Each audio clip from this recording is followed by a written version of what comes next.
Yeah, I got one. I brought Marjorie over. I can't get one for her. Thank you so much. I'll get one for her.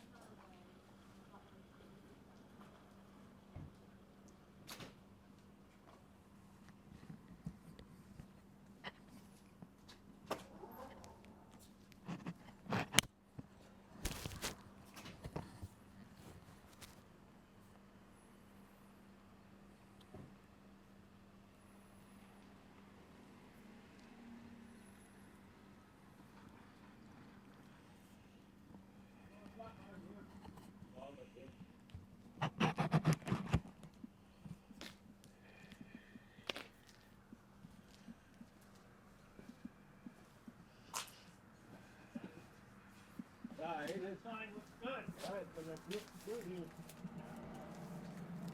I only have one of them.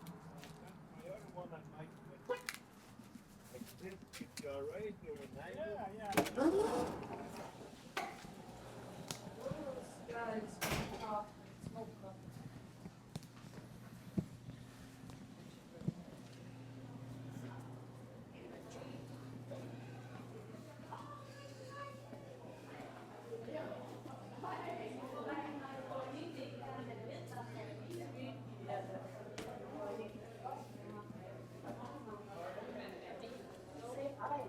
right here.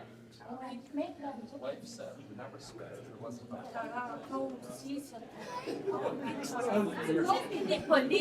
So he's a step up from that. That's why I went white on his face.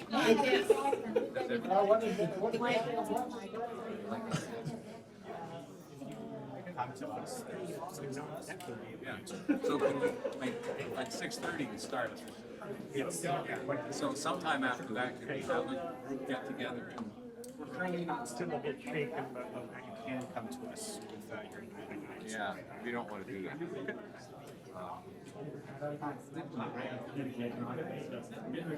It's not looking at everything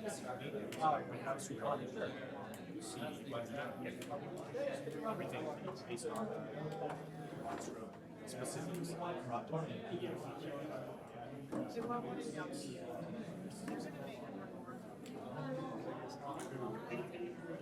Sorry, no worries. We don't need it.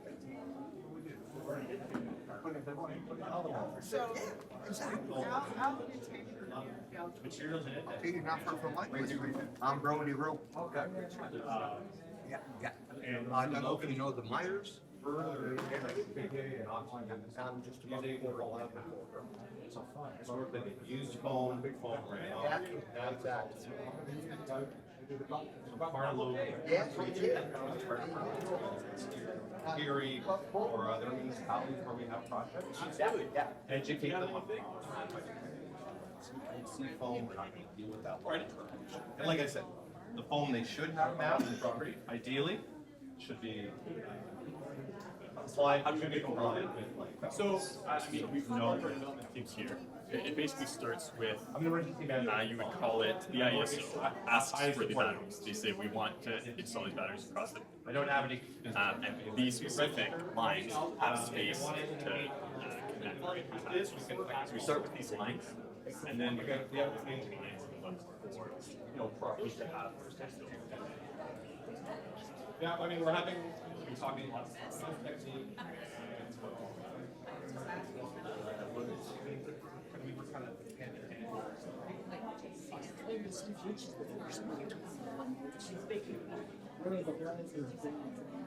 We have a responsibility. The site facilities.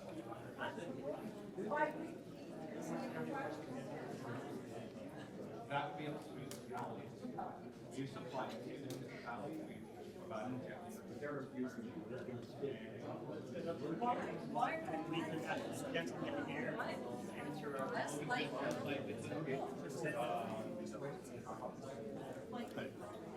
That's for you. Yeah, but this is a community consultation. It's a community want to have a group discussion. So once we chair together and. Yeah, we're gonna have it because you are here to listen. As well. So,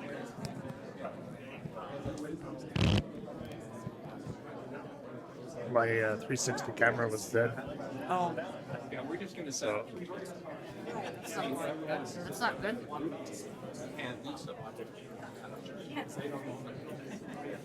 So I'm using the phone. The other camera is too big for in here. Not this setup. Finding disappointing. Well, it goes to show how industry can manipulate. I think we're going to post on chairs and sit down.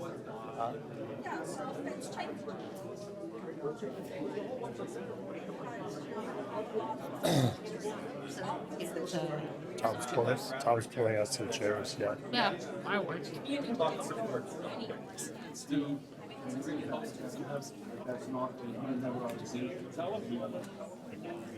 who set this up? I'm not in line to set your idea. Why was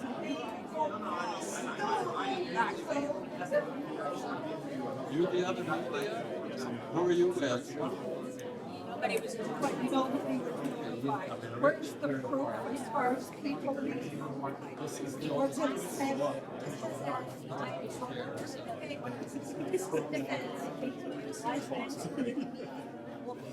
I'm not here to talk to discuss your you're wrong.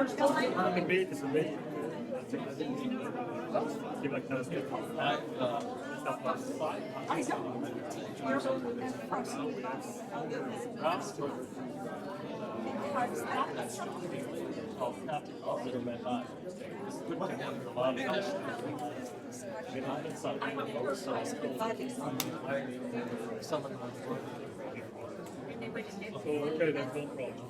That's actually what I was. So what do you want to do in the fair for you? Like how are we going to propose this for like you want to come up with cows? Like there's so many lives. 16 lives. You're about the fires? Yeah. So you're going to have a whole meeting and we can talk. That's why I say That's all? not having this. That's all it is? Are these filming? I'm not getting into that.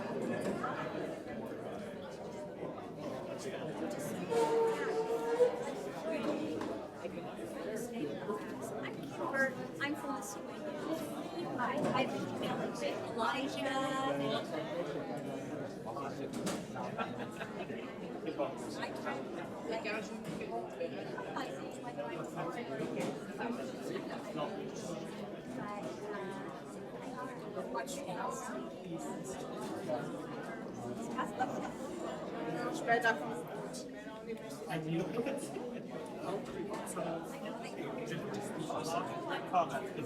I came early just before. You're with the news? Sorry? You're with the news? Yes, I am. Okay, which newspaper? I'm with the review at Evangeline Hill. Okay. Yeah. All right. Have you any articles that you've been writing or have written about the best situation in North Whitehaven? Yes, I have. There's two that I had previously written on. One was more just kind of informative, and the other one was responses from the community. Okay. Yeah. Am I allowed to put that on the website? The Save SDG as a link to your newspaper? I'm sure, like, because it's public media, like I work for the local journalism initiative, so Yeah. technically anything I write is free use. So yeah, you're more than welcome to. Okay. But if you have any other like questions, you can reach out to myself or to James, the publisher. Okay, I'll do that. Yeah, he'll be able Okay. to help you out. Okay. Yeah, because we're putting articles, like I'm trying to, sorry. So no worries. I can't talk. It's no worries there. Yeah, because I'm trying to, we have a website called SaveSDG.com. Yes. And I've been adding like videos and news articles, whatever we can find that I can legally put up. Yeah. Yeah. Yeah, just all kind of perspectives, right? And have Yeah. everything up there so people can Yeah. just go and just make their own decisions, right? Yeah. Excellent. Yeah, I don't think Both that'll be educate as well. Yeah, of course. Okay. Yeah, I don't see it being an issue. Like I said, since I'm paid by the federal government, like it's free free use. So I like how you say that. Yeah. Because you're paid by the federal. yeah, and for me, I'm not sure about other media members, but I definitely take it to heart that taxpayers are paying me, so I want to do the best job that I possibly can. Okay. I take it to heart because I'm paying for my own salary too. So Right. Okay. it comes around. But I'll let you run around, and it's nice meeting you, and thank you for Okay. talking. Pleasure. I'm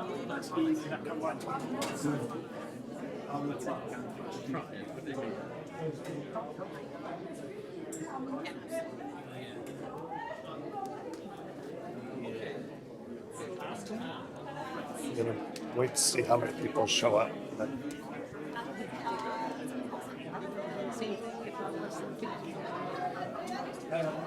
Okay.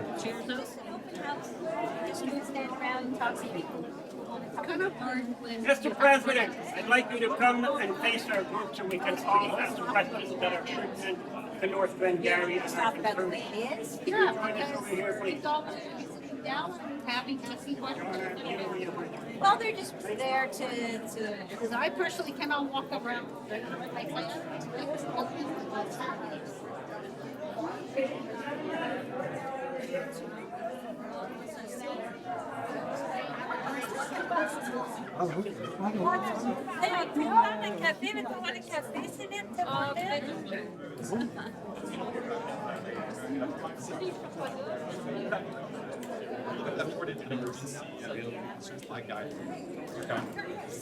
Every single one of those, if it's a fire, is going to result in some.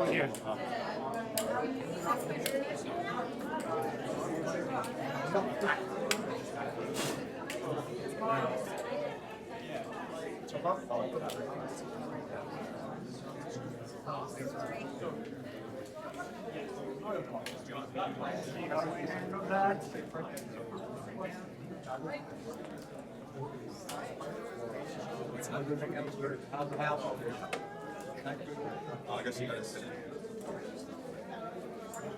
Everybody just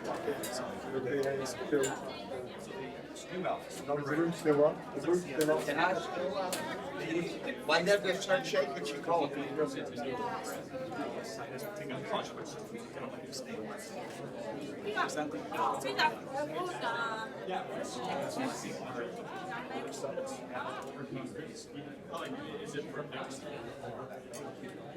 And they do that right here.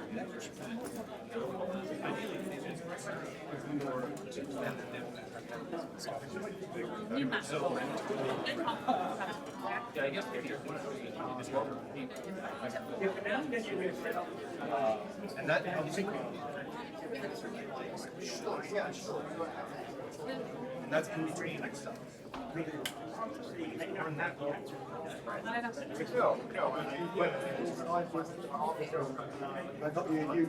You're recording for our group? Trying. Yeah. Just here's a really good thing I think would be useful to hear. I asked the president of Compass if he'd have a Zoom meeting. He said no. So I said, well, I'm reporting on this to the media, so are you refusing to have a group meeting? He said, yes, I'm refusing to have a group meeting. So we decided we have a group meeting anyway. So what we need is for somebody like Richard Heaton, for example, to be on tape recording with this guy, asking him, well, we've got a lot of people here, we'd like to have a group meeting. Will you have a group meeting? And if he still refuses on camera, this will look really bad.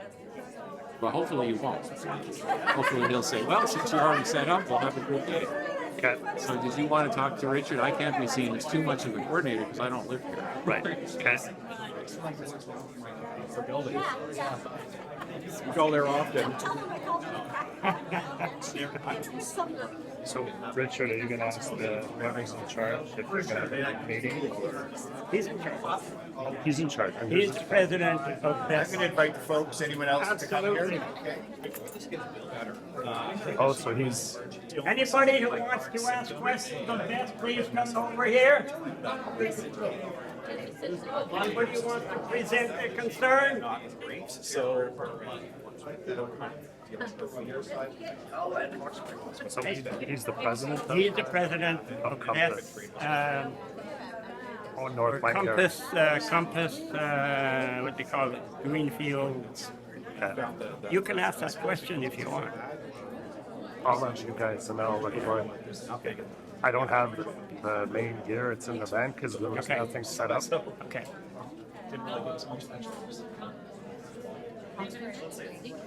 Please come and gather and grab a seat.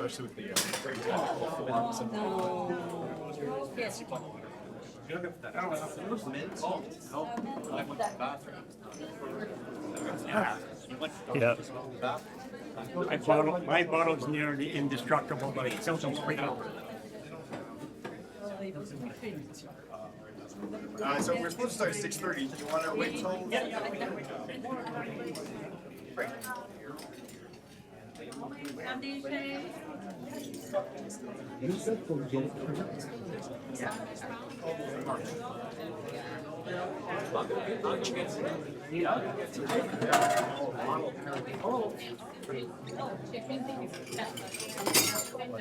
That's why I need to call.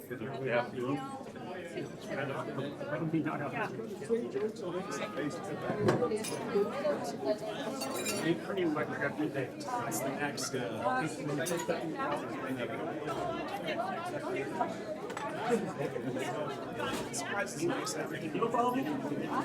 No, it's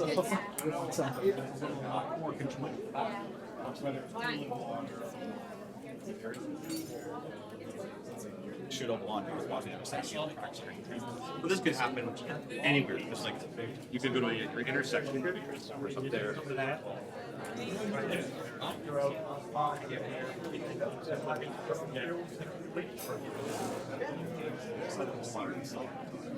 Basically,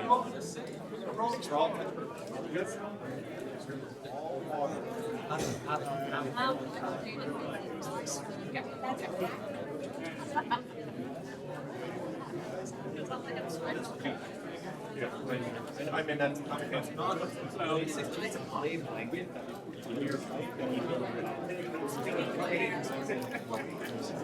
yes,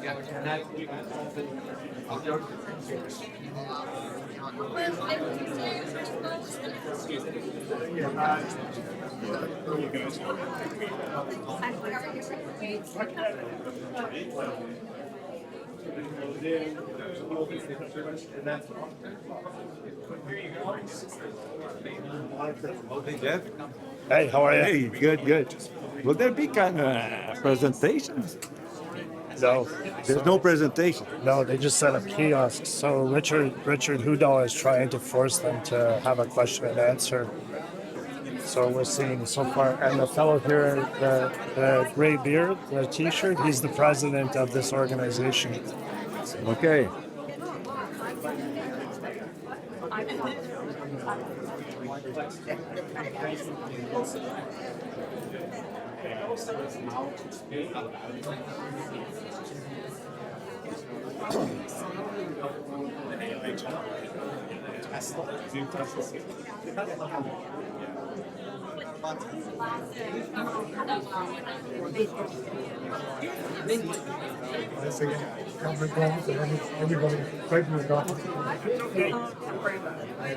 One car down there, it's for the wind, three come down, so that one.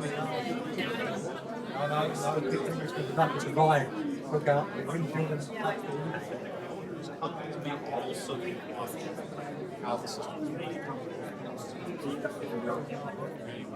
three independent,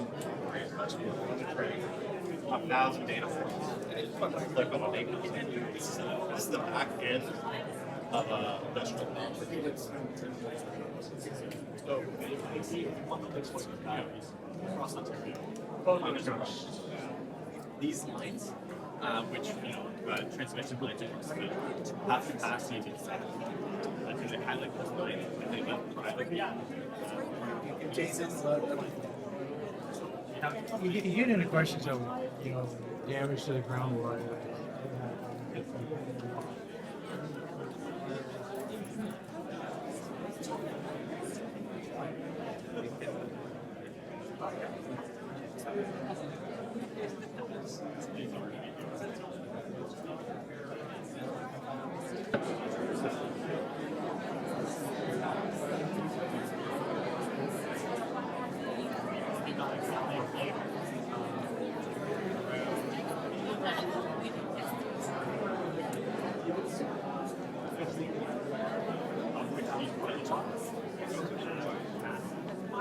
of products. Capacity essentially needs to be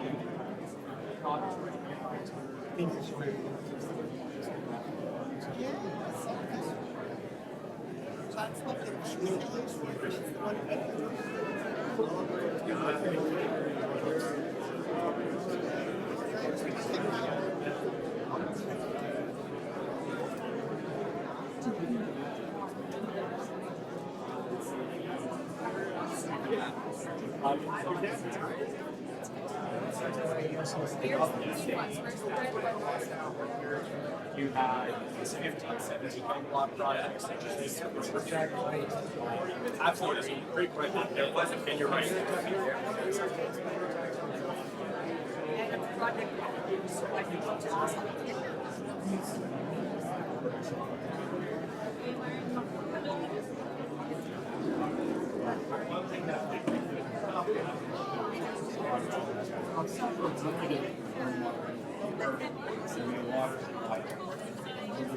Short-term goal.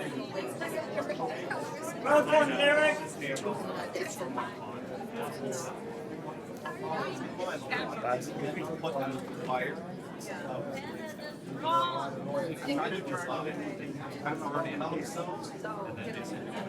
I do have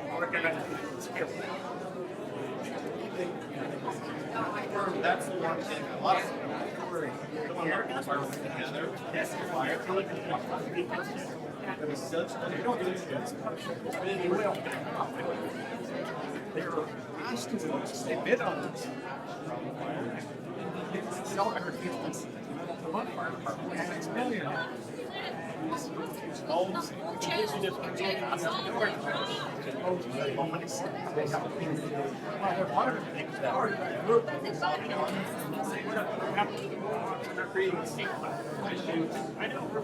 They have more money on this site. Job here, departments, educate.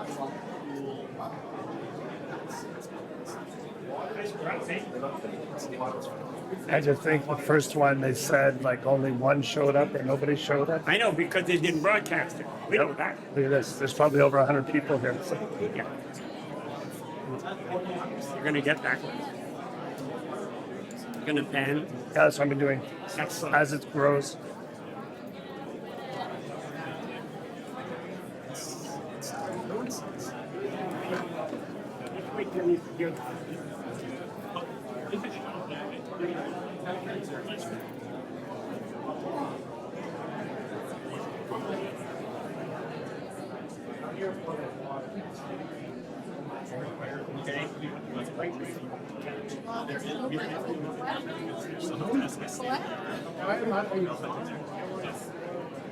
Alright. Okay, no, exactly. Not your hand, but okay.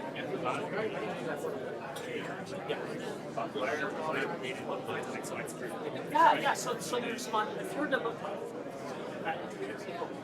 Have your attention, please. We'd like to ask this president and his team to come forward so we can ask them questions and they can answer them. There you go.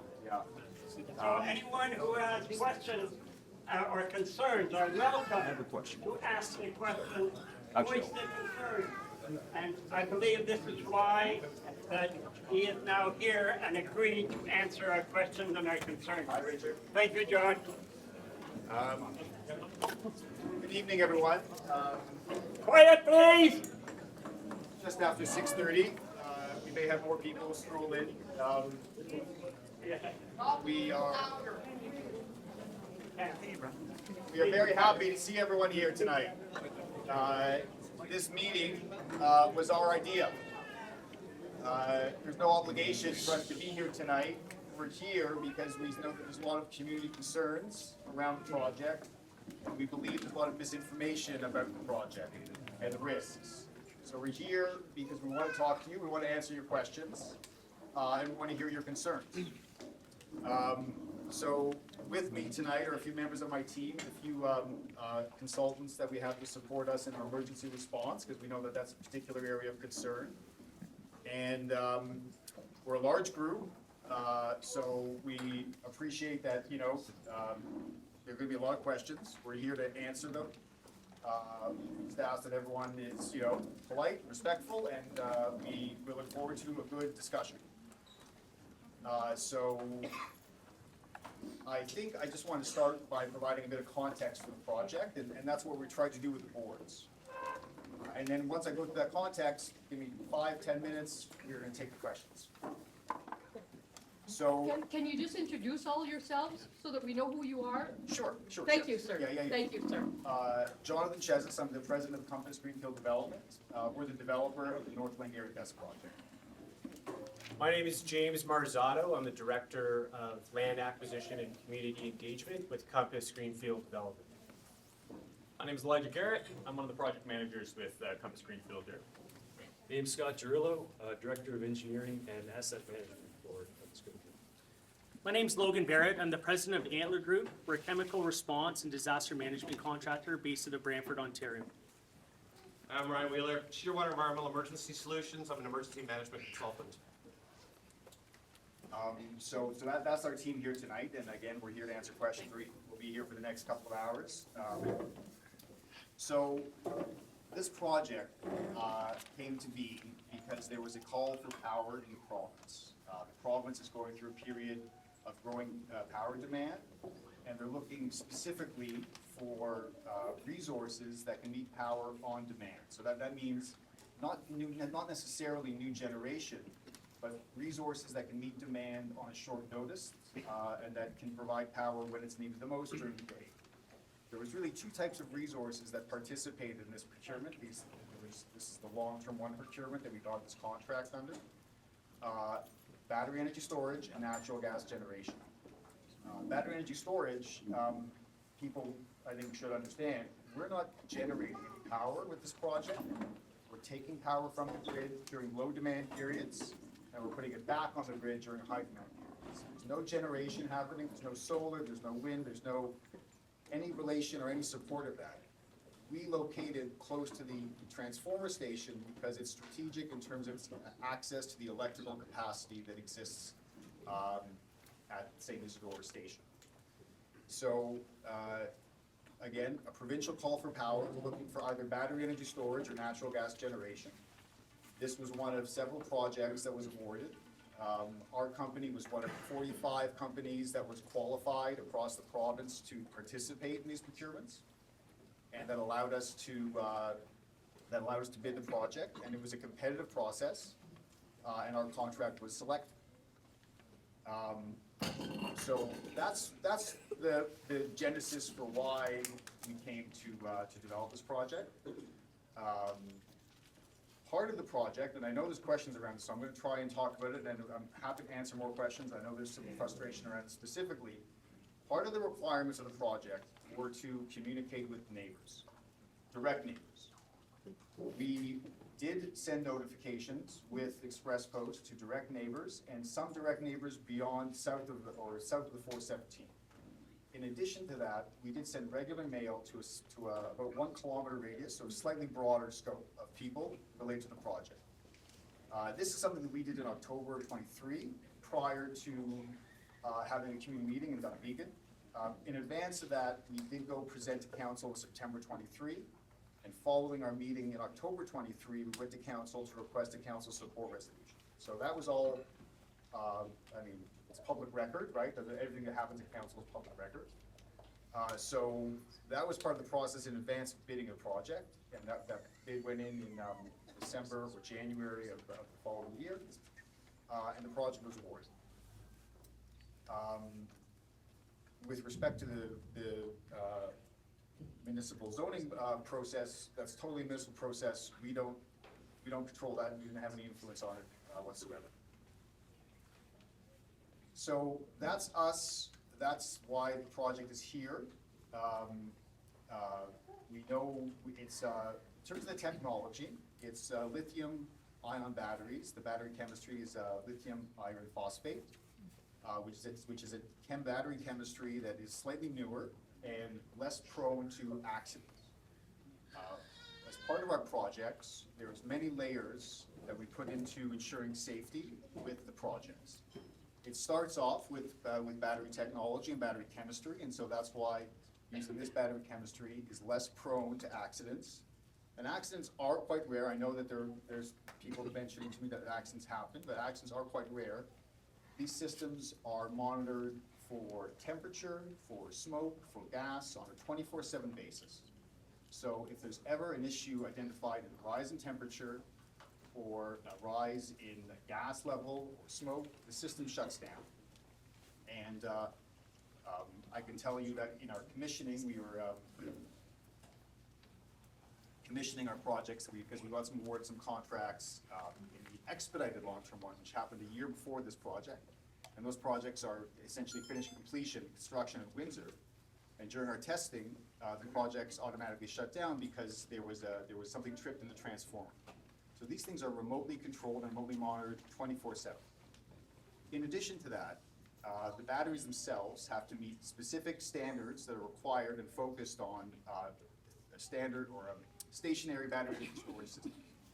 The standards are developed by UL, and they've advanced dramatically because there have been accidents in the past. That's why these batteries are of course always kept outside and nothing indoors. And in addition to, they get tested for fire at multiple levels. Within the battery, there's what's called battery cells. Those are the smallest unit.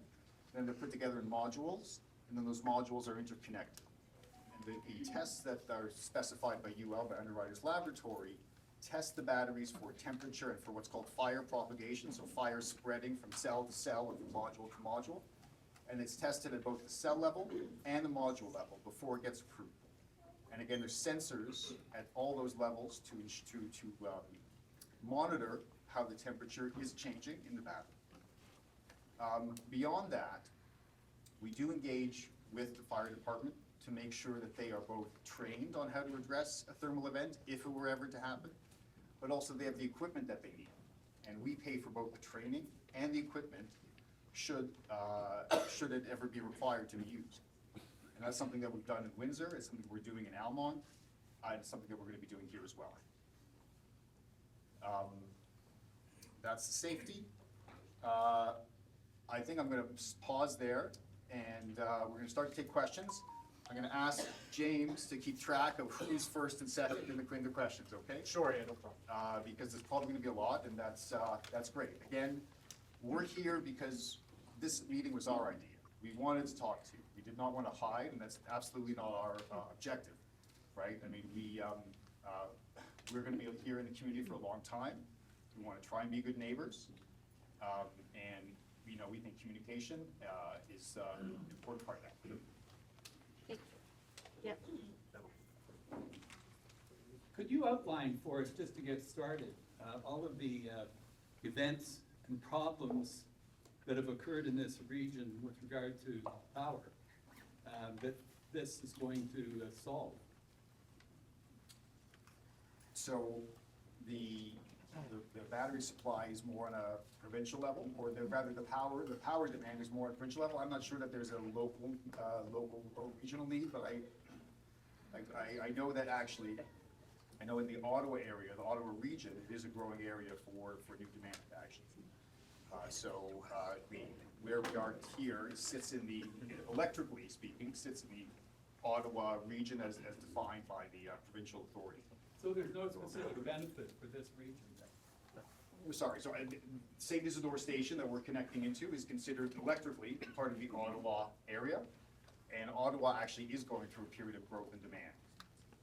Well, but no problems to be resolved. I mean, this isn't going to answer growth. This only answers short term. Well, so by providing power on demand, it does address growth and demand. But the target is Ottawa. Sorry, so the target is provincial-wide. The power, like electricity flows throughout the grid. There are sort of pinch points or where there's more need, but I know specifically Ottawa as an electrical region, speaking, is growing a lot. So why wasn't this tested at the substation in Ottawa instead of here? Why wasn't it tested directly in Ottawa on Ottawa's power source and demand? Locally as Orleans, you said Almont, which is fine, but why wasn't it tested off of Hawthorne at the substation?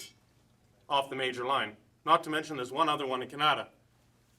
So you chose to come all the way out to St. Isidore instead of testing directly in Ottawa for Ottawa's growth. Sorry, folks, let me maybe clarify something. Sorry? Yes, so there's a provincial growth in demand. When the question was, is there a local need?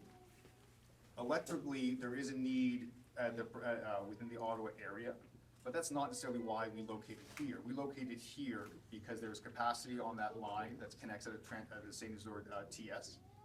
And the site was in close proximity and was also adjacent to a highway. So that's why we landed at that particular location. But can you bring up constant instances in this where this exact region has actually needed that system? When that substation and the substation adjacent from St. Isidore has failed us, other than being down for maintenance. So maybe to be clear, it's not battery backup. So the intent is, as we talk about future growth. No, but what I'm saying is I understand the growth aspect. That's fine. Yeah. And I understand it's a battery. But when has this area and its infrastructure ever failed us, or the demand and the input demand, and like the actual on demand? When has that substation ever let us down?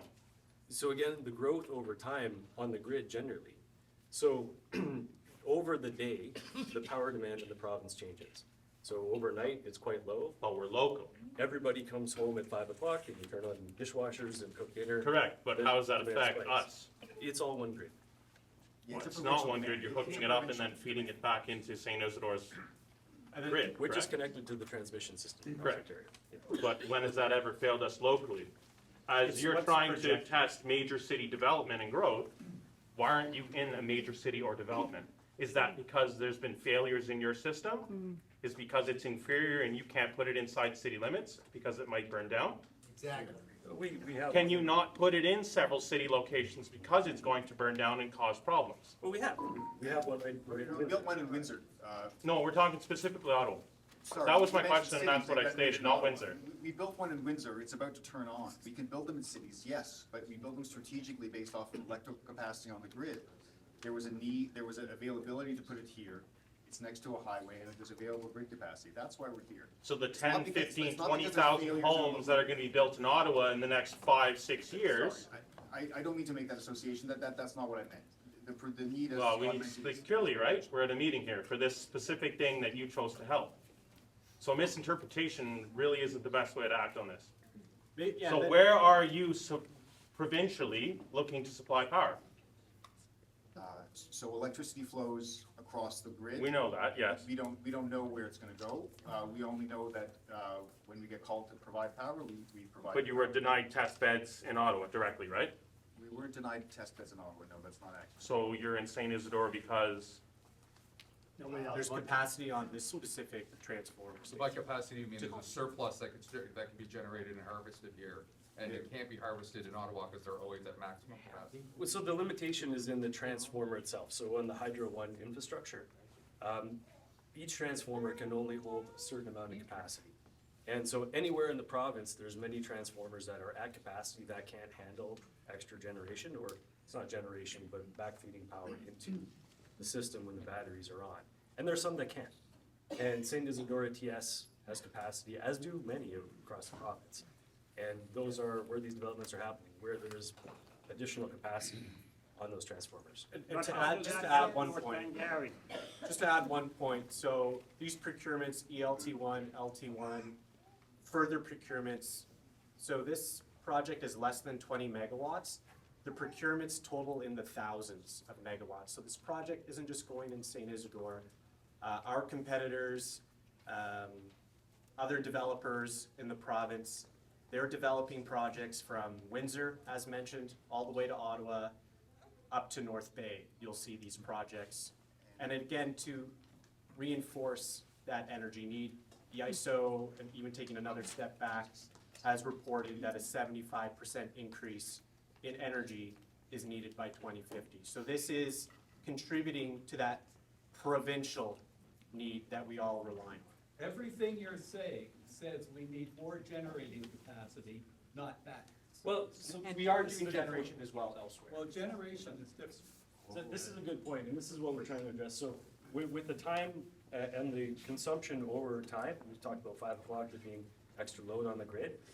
If we're considering that that period of time is only maybe a couple of hours, because we need to add, as a province, we need to add additional capacity and generation pretty fast. It takes a long time to build new gas plants, and it takes a long time to build nuclear, as we see.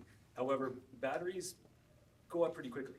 So what we can do is we can charge up at night when there's lots of available power, and during that couple of hours, we can ride through. And it's relatively inexpensive as opposed to building new generation. Sorry, we're gonna take. What happens at the end of life? Sorry, with these batteries? What happens at the end of life? I know there's a lot of First, she had questions. her hand. Yeah, we're gonna take this woman in blue, and then we're gonna get to this gentleman in the back, and then we're gonna get to you, okay? This gentleman, May I he's a neighbor right there, he's a neighbor right beside you, so I think he should have the first word actually. Joseph. Yeah, we'll go May, by order. may I just say one thing? To have order for your meeting and not to have any problems that you've got voices coming from you at different ways, why don't we all just pick a corner here where we would line up one behind the other and then the first one takes his question, when his question is answered, he moves on. The next one gets a chance. Then if that person wants another question, let him line up at the back of the line again and he'll get to put in another question. May I suggest that to you, gentlemen? Good idea. Just to make it easier for you, okay? Thank you. That way there's nobody jumping in front of anybody. I appreciate that very much. That's a great point. I'm old school like the school teacher. Says, can I ask a question? I think that's a bad idea. We're here to get information without repeating everything. Get as much information for everyone. I appreciate that. Sir, would you like to ask your question? Yes, you're right. Take the back down. Wait, speak up, Joseph. Last year, Can- 16 fires, okay? We can't hear anything right There was now, I'm 16 sorry. fires last year. The biggest one was in Mess in the States, California. And my biggest concern is we have 400 animals and we're 200 meters away. When that wind, like last night I was in the barn at 7:30, and the wind came 60 kilometers an hour. You know how long that takes to smoke it's in my barn? Who's gonna help me get those cows out? Who's gonna turn? Good talking to him, talk to us. Sorry. So who's gonna help me get the cows out? Like there's 400 animals, they gotta be stressed, smoked, like there's no way you can get them out. And then there's another question, who's gonna pay all that? There's no written letter, nothing. My insurance doesn't pay. It's not fun when you have so many animals and you're trying to get them out of the barn, like they're not gonna cooperate. And about the census thing, don't tell me anything about census. I have a lot of census at home. And I know how many times they break. It's on brand new tractors, it's on belt conveyor, everywhere. They break all the time. You need somebody over there. So can you answer me this question? Like you do, John? Yeah, so, thermal events, they are extremely rare. You define rare? I don't have a percentage of hours. How many of yours failed? We've just Well, started. The projects we're building are our first, so we don't have any that have failed. Great test bed. I've built 35 in the province for different companies. We haven't had failures. You guys are experts, eh? You're experts. With little information. I've built 35 in my career over the last, since 2018. How many have failed? And how many of the 35 failed? So we're talking, none. And I don't think that there's been batteries, storage battery for 35 years. No, 35 projects in total since 2018. So the majority of these are behind the meter in industrial commercial facilities. They're the same kind of technology. Generals. No, not generators. No, these are the same things. These are like battery stacks. Lithium-ion battery projects. They've been in procurement in Ontario since 2015. There's a lot out there. So they've existed here for over 10 years. So I won't need a mic, as you know. This was my army voice. Thank you very much. If there is a power grid failure beyond 4 hours, the best facility must be kept cool by a gasoline, diesel, natural gas, or propane powered. Get this. The generator has to be powered by gasoline, diesel, natural gas, or propane. Now let that sink in. Where's the environmental impact of using that according to environmentalists? I'm sorry, sir. Let me finish, please. If the power grid failure goes beyond 10 hours, which has historically happened many times in our area in the past, how is cooling provided to the best facility when no more fuel is available, which will then cause overheating and the lithium batteries to explode and burn? Now let that sink in. The grid can neither receive from nor send any power or to and from the BESS. When the power grid goes down, the BESS becomes useless, in my perception, as someone with a lot of engineering knowledge. Now let that sink in. A BESS can still go into a catastrophic thermal runaway, even after it is discharged, if it is not adequately cooled. For example, the container in the Port of Montreal Racine Terminal on September 23, 2004. It was just sitting there in the terminal. And you got runaway fire. Now, yes, it's just a container. Now, how many containers do we have here? 20, 22? There'll be 20 batteries. 20 batteries. Only one needs to blow up to screw things up. The rest won't blow up or burn. I understand that. But all it takes is one to ruin this area environmentally. And that is a major concern. So how do you plan to cool the North Glengarry BESS in the event of, say, a 10-hour-long system-wide grid blackout when no power can provide cooling, when no fuel can be obtained for backup generators to the cooling system, because all the fuel suppliers can't do it? There's nothing to power their pumps.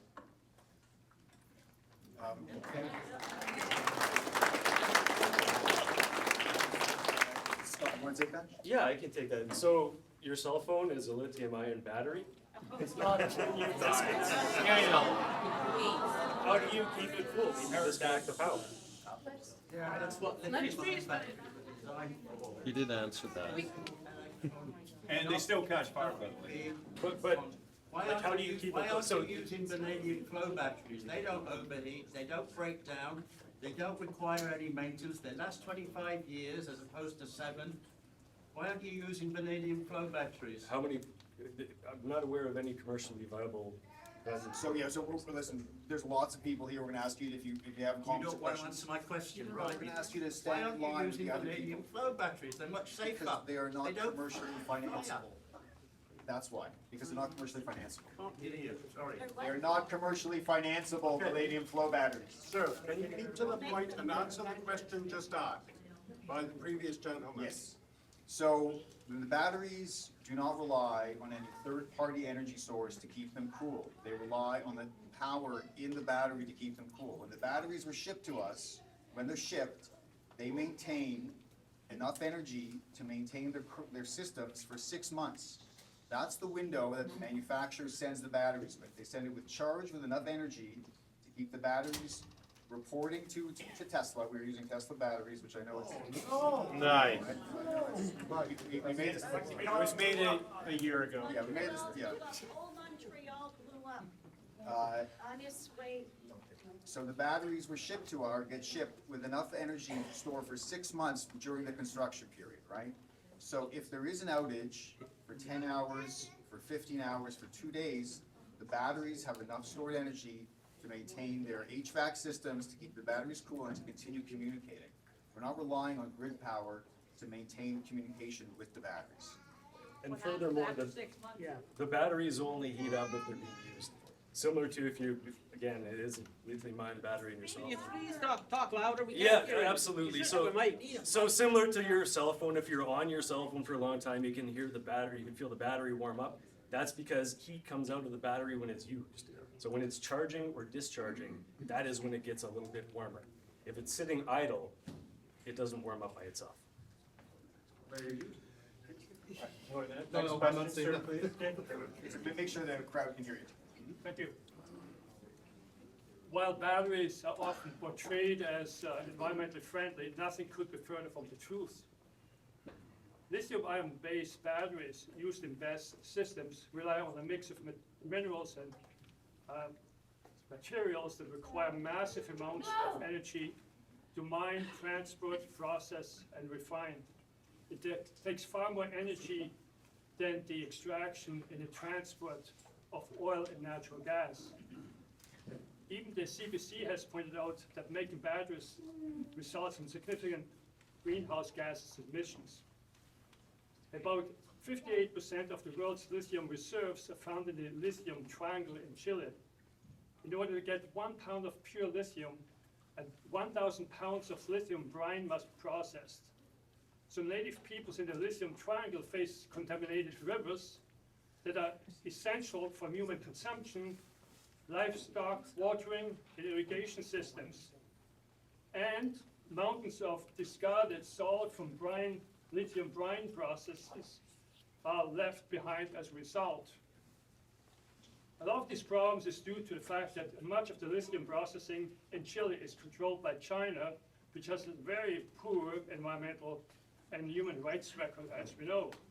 Even though China holds less than 7% of the world's lithium reserves, it controls about 80% of global lithium chemical production. And this includes refining lithium into battery-grade materials used in BESS. And what about water? Do you realize 1 million of liters of water is needed to produce 1 ton of lithium? And Chile's South Atacama, lithium and other mining activities consume 65% of the region's water. That is having a big impact on local farmers in one of the driest desert regions on Earth, and farmers that grow quinoa and herd llamas. So some of these communities must now get water transported in from elsewhere as a consequence. So my question to you is, where is this lithium that you plan to use in your BESS project mined and processed? And what guarantees can you give us that you are not causing massive environmental harm in the course of the production of your batteries? Thank you. Good question.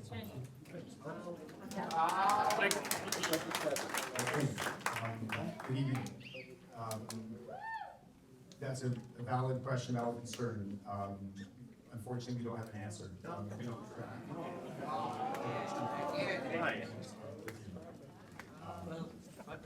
How come you don't have an answer?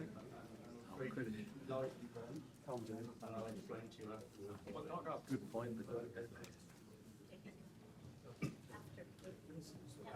So the simple answer from our perspective is we don't trace the source of the lithium that goes into the batteries that we're using.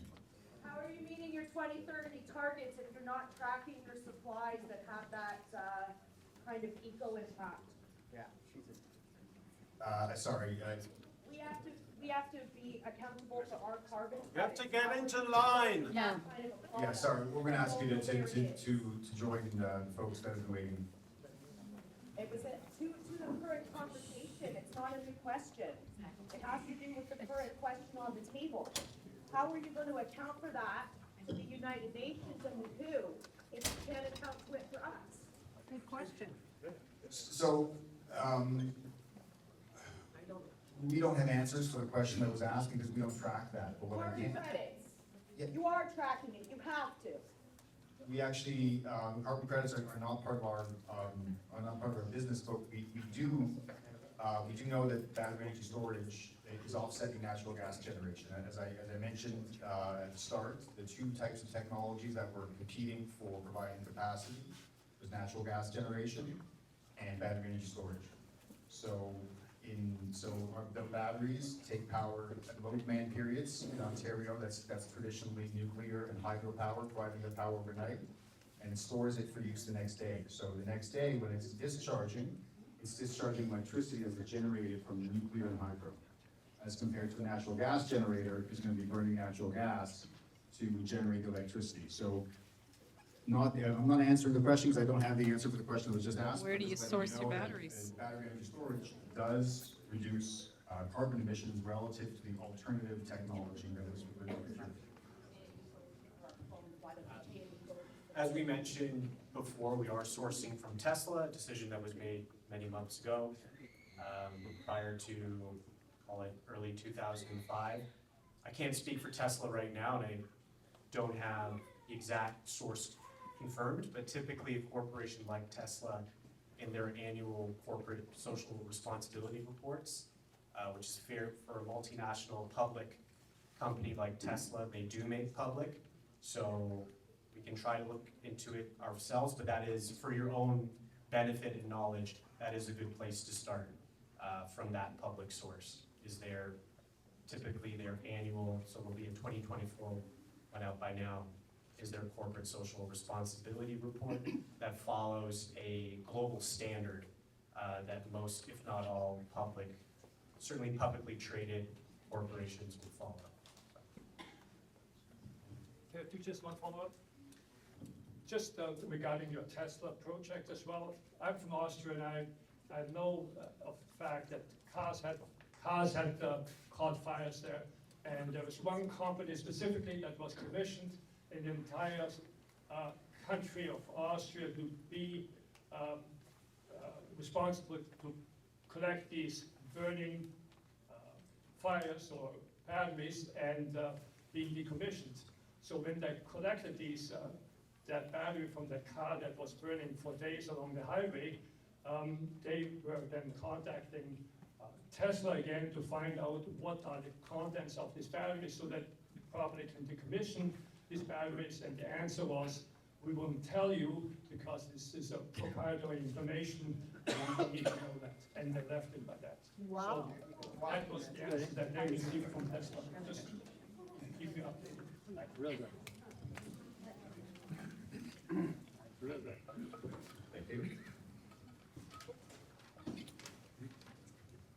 Battery energy storage system, BESS, presents a significant economic, environmental, and reliability challenges for Ontario. They require substantial conventional power to maintain optimal temperatures, yet can only store and discharge up to 4 hours of electricity, far less than needed during peak demand. For instance, replacing 3 days of natural gas at 250,000 megawatts with BESS would cost approximately $600 billion, doubling the electricity costs for ratepayers. Wind and solar are unreliable, producing 29 to 30% of their capacity on average, and less than 15% in the summer when demand peaks. Additionally, manufacturing lithium-ion batteries generates more emissions than they save, especially since most are produced in China using coal power. BESS facilities pose health and environmental risks, from lithium mining's water depletion in South America to high emissions from shipping and production. They also fail to meet long-term energy storage needs, as lithium-ion batteries lose up to 50% of stored energy when discharged. Unlike hydro storage, which can naturally balance supply, BESS requires costly HVAC systems and remains ineffective in extreme temperatures. Furthermore, subsidies mask their true costs. Without government support, this industry would collapse. Alberta's near blackout in 2024 demonstrated BESS unreliability, supplying only 10 minutes of backup power before requiring coal imports. Decommissioning BESS adds another financial burden, with lithium-ion systems costing between $50 to $150 per kilowatt hour to dismantle and recycle. Despite claims of reducing emissions, the full life cycle of BESS, from manufacturing to disposal, increases carbon output. With renewable dependent on unreliable storage, Ontario's electricity costs have already doubled. Until a breakthrough in long-term storage occur, BESS remains an impractical solution, diverting prime agricultural land for industrial use while failing to deliver affordable, reliable, and truly green energy. What is your plan for future installations in North Glengarry besides the BESS north of Dunvegan? Please give us your full roadmap for 2020 to 2040. Thank you.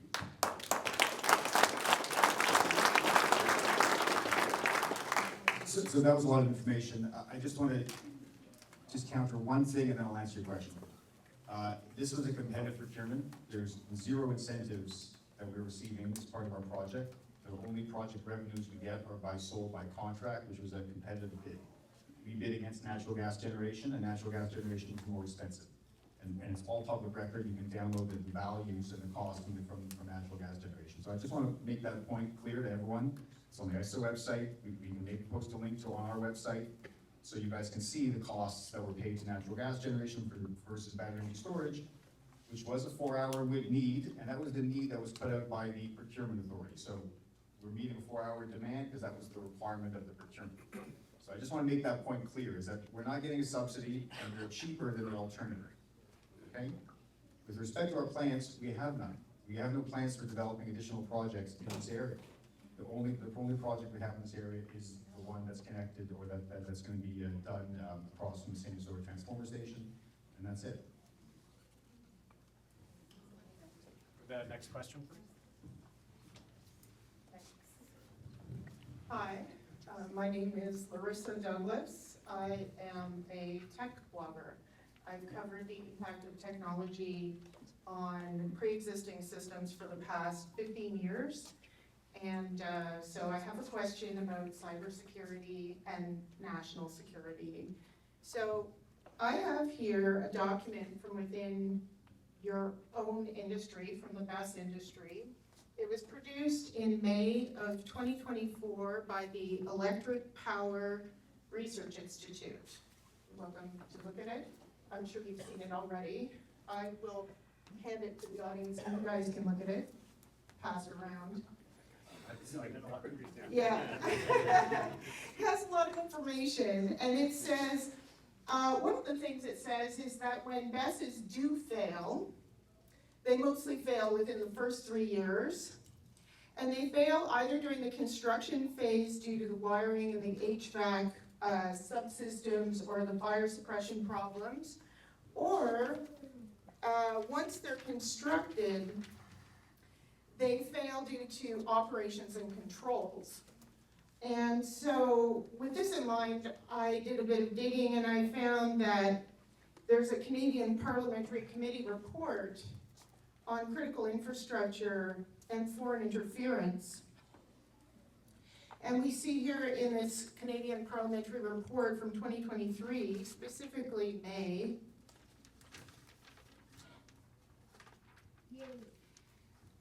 namely that operations and controls of critical electrical infrastructure could be affected by installed cyber backdoors, which make them hackable, basically. So the main thing is that the Chinese government has an internal law. It's called the National Intelligence Law or the Counter-Espionage Law to compel Chinese vendors who are making these batteries to similarly modify, and I'm quoting the Parliamentary Committee report right now, to similarly modify products which are produced or manufactured in China before being delivered to foreign customers. So even if you're relying on Tesla, there's still components potentially that are coming from China. Now, this concern was reiterated by the Canadian Centre for Cybersecurity in October of 2024, and they reported that state-sponsored actors from the People's Republic of China have been scanning Canadian systems, including critical infrastructure, highlighting potential vulnerabilities in sectors like energy storage. So then, on top of this, we have actual examples of this from Texas. So in the summer of 2018, the US government seized transformers with Chinese secret backdoors in Houston. And also 2024, the US House of Representatives forced a BESS to be disconnected at Camp Lejeune Marine Corps Base in North Carolina because it had a backdoor built into it that could be hacked. So, as we see from this, there is potentially a difference between ticking the boxes for risk assessment for urban planning versus ticking the boxes for national security planning. And I also have a US military assessment here, which expects that the window of opportunity for open conflict with China starts in 2027, which is exactly when all these things are coming online in a ring around our capital city. And so, you know, I understand what you're talking about in terms of urban planning. I understand, and I understand what you're talking about. Of course, the demand, increased demand for power is coming from the rise of artificial intelligence. But the problem is that we need to know what your full roadmap is for national security and cybersecurity risk, and your plan to mitigate those risks. Like, for example, do you have AI that is superior to current Chinese AI to be even able to detect this security risk? And how can you feel confident to build anything before you account for these risks? So that's my question. Good job.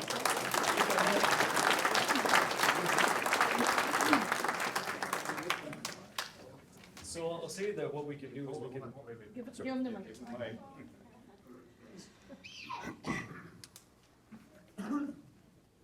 So I'll say that what we can do is we can build into the standards that we have.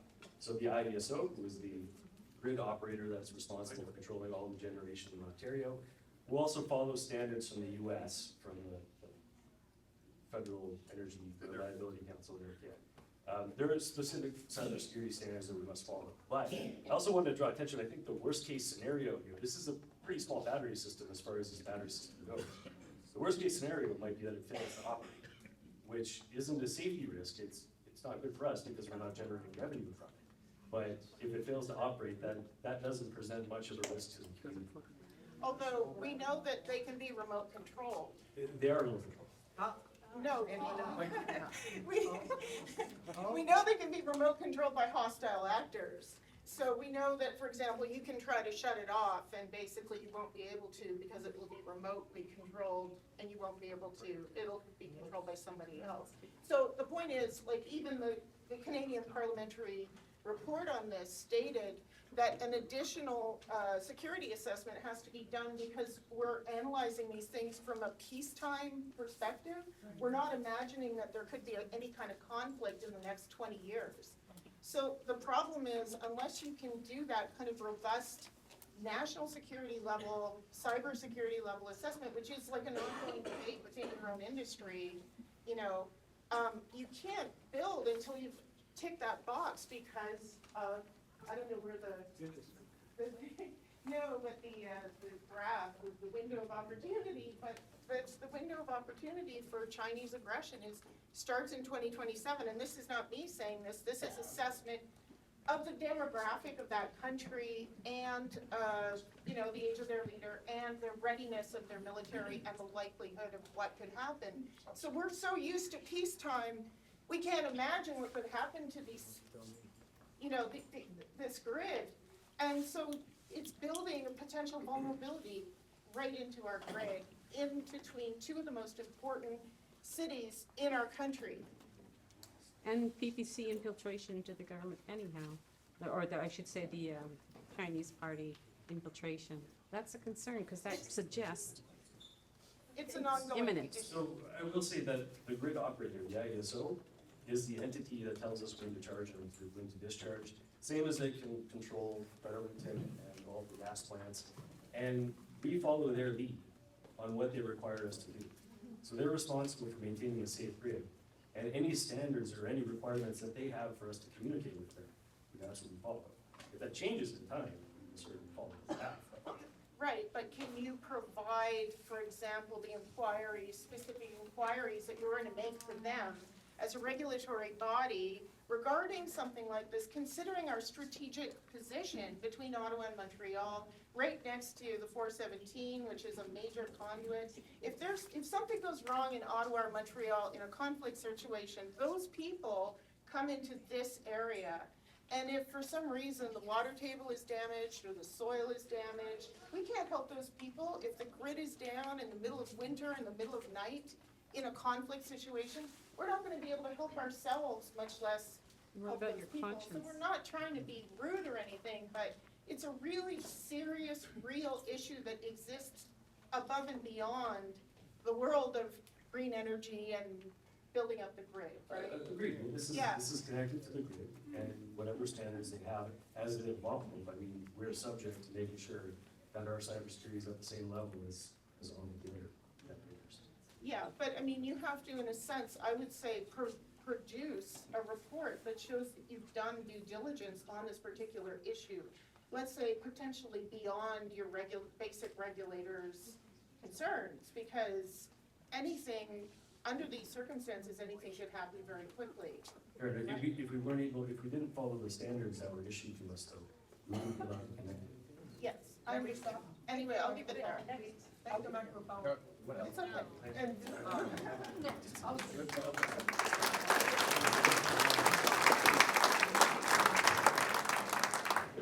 My question for you, gentlemen, I'm sure you have fine company. What guarantees do we have that 3 months after it starts working, some third party buys you guys out? And all your happy faces are no longer responsible for what's been installed? What stops this from happening? I'm not sure everyone heard the question, but. Yeah, we. Everybody heard the question, right? Oh, we did. These guys can start this business off, and nice guys, 3 months later, it all gets sold to a third party. Who knows where? The third party then is responsible for security, fire, operations, right? So these guys are gone. Somebody else, we don't know, we've never met, never talked to, they're running the scene. Now you think, call this gentleman to find out what's going on with that generator. They're no longer there. And the company you're gonna call, South Asia, Brazil, someplace in the UK, right? So, we've collectively, different spots, been working in the sector since 2007 myself, been in energy development since sort of 2017. We have a few other operating assets. We're in the process of trying to develop more projects in Ontario and in other parts of Canada. It's not my business plan to sell the projects. It never starts out that way, does it? So, I mean, I'm not good at the speculation game.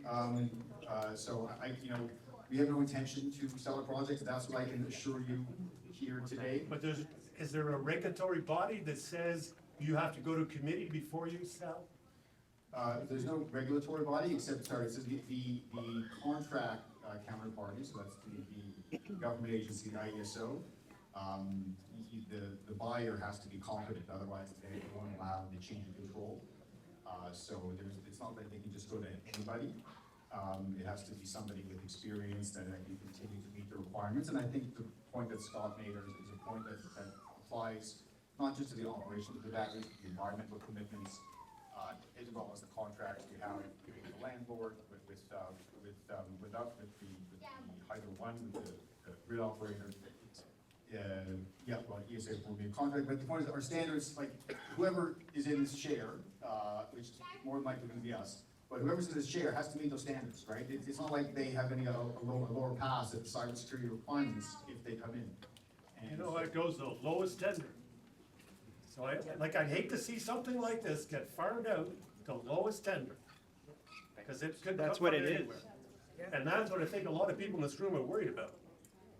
Well, so, we're a Canadian company, we're Ontario-based. We are here because we want to be, present and not trying to hide anyway. We're using utility contractors. We're trying to use solid equipment. Everything is sort of tier one, and our plan is to ensure that there's better communication, because clearly there was a communications problem. And commit to the highest safety standards, right? I mean, and we think. And like I said, it's not you I'm concerned about. You have a very nice platform, great gentleman, doing the thing. It's for me, it gets sold. And then where do we stand? Wow, you guys came down here, we get to talk to you. But those people who buy you, they won't come down here. Like I said, I'm not good at hypotheticals. I think that this level of engagement is becoming the norm in Ontario energy development, based off of obligations to get council support for any new projects. That's something that happened and occurred, like there's a procurement happening right now of long-term 2. Part of that procurement is getting council support as an obligation before you can bid. So, I mean, that doesn't mean that whoever buys this won't be, terrible, evil, That's my concern. But anybody that's doing energy development in Ontario needs to get community support and community buy-in. That's the new standard. All right. Thanks very To the- much. Please, to the line, please. Oh, only take a minute. I know, but everyone's been waiting. You've been refused in North Dundas, you've been refused at the Nation, and then now you're over here. Now you're trying to build a plant near St. Isidore, which nobody knew about it. Just at the last 3 weeks, we find out, oh, there's a building going up, Best Batteries. And there's people here that got millions invested, and you guys didn't care going around and asking after people. no integrity then. Would it be okay? That's right. Would it be okay? No, you just bought the land, and we're going to build it in 3 weeks. Now you're coming here, and you want to build one in Dalkeith or Dunvegan. We don't want that around here. I'd be polite then. Sorry, I Leave us alone. We don't want it. It's poison. If the government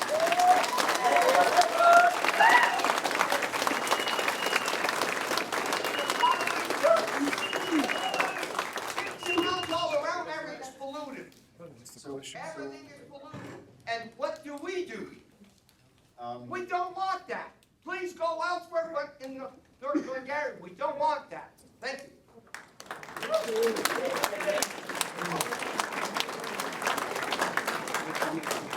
Thank you for your comments. I don't want to start back and forth. It's not accurate that everything gets polluted. We managed, if there ever were to be a fire and there's. Well, how come we get the information that you don't have? Tell us that, please. I'm sorry, I didn't get that. I think we need to get back to the line. Yeah, let's get back. Yeah, we gotta follow the lines. Just a quick question for you guys, okay? The finalists.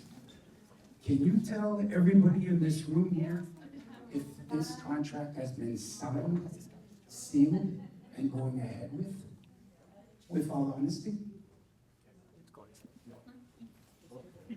Yes. It has been, all right. This is showing you people that it's already been done. The deal has already been done. There's no contract with the township, right?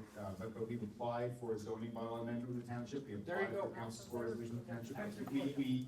We went through that process with the township already, yes. Yeah, it's a signed deal. The land, the water, everything's gotta be protected, and you guys make sure of that. Believe me. Because otherwise you'll have the society of the natives over here and it won't take long. I can guarantee you that. It's just a bunch of fat cats getting a check. That's it. A bunch of fat cats getting a check. That's it. We have not. There might have been 1 or 2 people that were advised for these, we have not. So that's a concern here. As you can see, all these people over here are not for it. And, okay, let me read this here. The Ontario Federation of Agriculture is pleased that the EIES, which is the electric system operator, has taken direction from the Minister of Energy to assess several processes related to these procurement, including prime farmland protection, ensuring community support, and environmental and permitting approval. Now, as you can see, what kind of protection do the farmers or the landowners have under this direction? And as you can see, ensuring community support. Look at all the people, there's over 200 people here, and they're not in support of it. How did you get the support from the community? Yeah. So that's one part.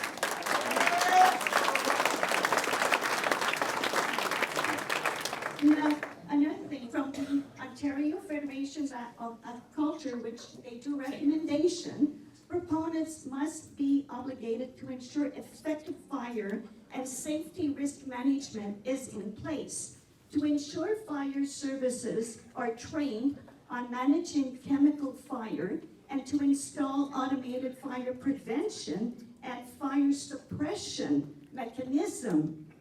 What training did the voluntary firefighters receive for such chemical fires? You know what? I've spoken to firefighters.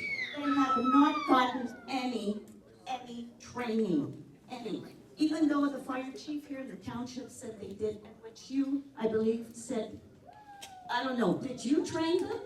Anyway, this isn't one question.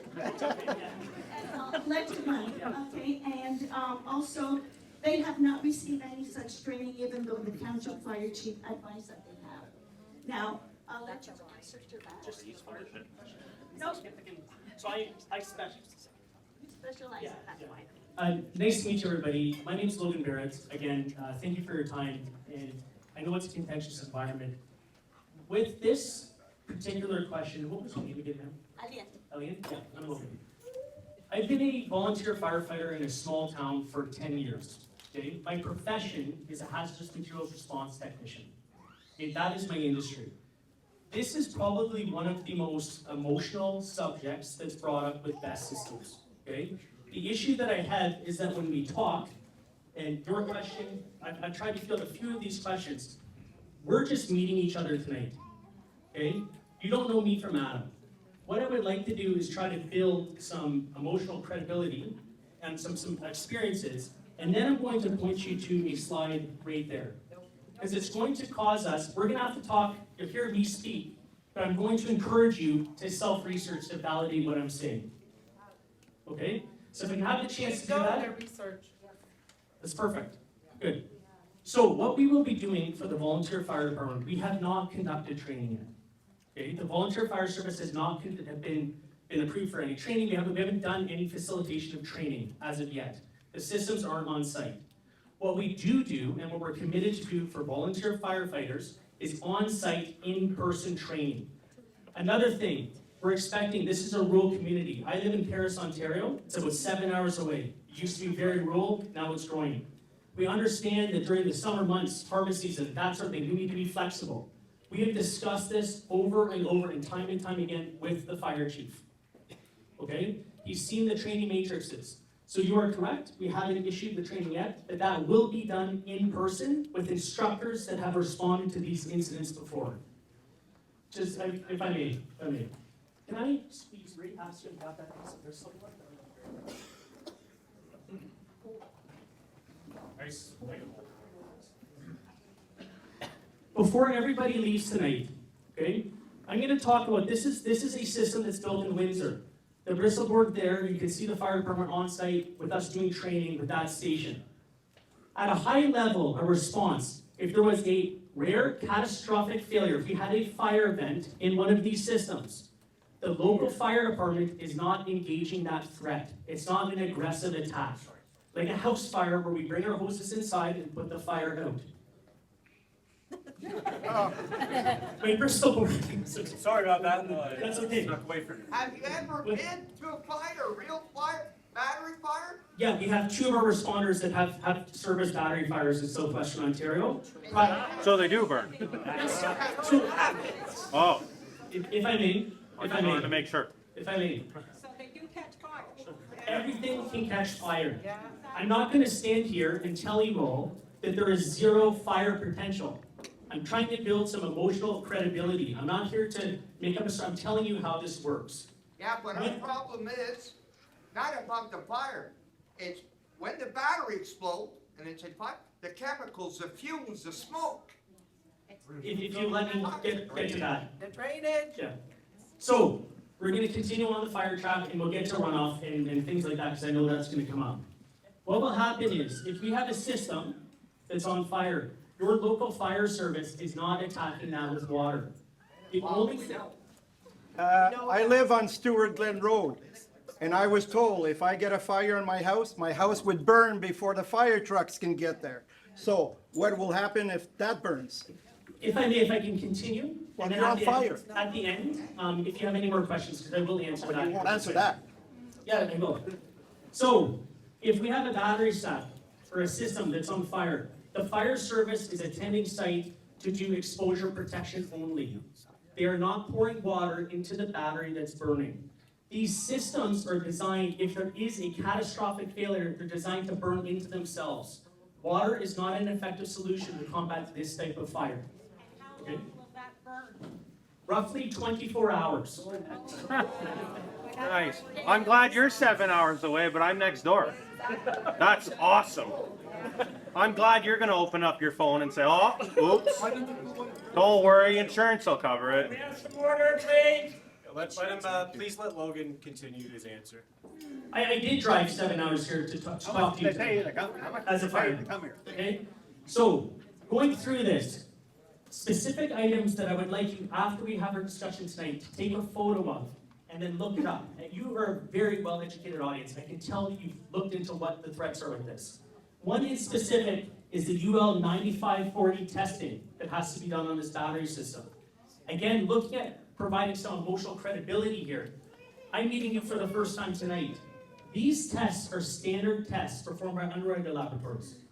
What they do is they try to signify an actual battery fire at an entire container level, as well as the small modular levels. When we talk about off-gassing, okay, and this is again where I encourage you to look up this standard for that battery pack. When we talk about off-gassing, in the news, when you see chemicals, hydrogen fluoride gas, hydrogen chloride gas, and I'm trying not to be a nerd, so forgive me, but in our industry, those two types of chemicals, we refer to them as a poison inhalation hazard or a toxic inhalation hazard. Okay? Those are chemicals that can do severe damage right away. In the testing for these specific systems, they were not found. Carbon monoxide is found, carbon dioxide is found, and hydrogen gas, which is flammable. What other metals though? What other metals? Metals are not found. Other than that, down the graph, when you look up that study, and it is available online, you're seeing other combustible chemicals like propane, things like that, different off-gases. This is where, when I hear a talk of, people that have livestock and farmers, this affects me. I'm in that same area. But you can only listen to me, you can take my word for it, or you can. But the information is provided. It's scientific studies. There's nothing that we would do to put your firefighters at risk to go into these places or try to reduce the risk level. We're being very conservative, and we're going to make sure you're taken care of. But those typical gases that you're seeing from different fires, and it's important to note that different battery chemistries make drastically different types of gases. What is the chemical you use to try to put out the fire? There's nothing we do to put it out. These are designed to burn into themselves. Okay, I will ask you, I'm going to ask you this first because the OFA has said, and to install automated fire prevention and fire suppression mechanism. What mechanism, what policies do you have for suppression policies? What do you have? We'd like to have them and take a look at them. So in these systems, there's actually quite a bit of technician, and it's active fire protection. One thing to note is standards. So first of all, there's a battery management system which controls the intake and the discharge criteria and keeps the battery cool. There's also auto igniters that are built into these systems. Before I came to talk to you guys tonight, I did a lot of research on your concerns. I was looking at the community groups, I've been looking at the other events you've referenced. It's different types of products. In these systems, if there is a battery failure and a flammable gas propagates, the auto igniters work to light that flammable gas so it doesn't build and pressurize in the container, preventing explosion issues. For whatever reason, as a secondary measure, if those igniters don't work, there's blowout preventers on the top that can direct the energy into the air. Okay? Bringing this all back home, again, I strongly encourage you to look at this and the actual gases that come off of this specific technology. Okay? Okay, so you're telling me it's going to go up in the air and smoke? No. Then, because if it's smoke, that smoke is going to be,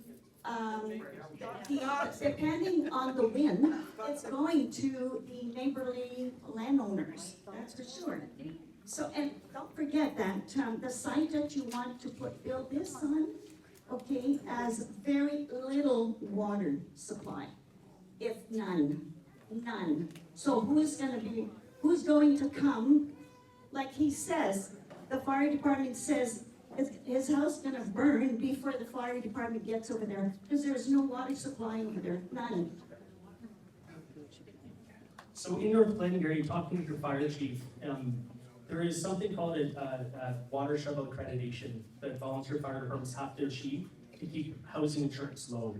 Talking with the fire chief, especially looking at this project and in the remote area, we have been in discussions about helping him with water supply.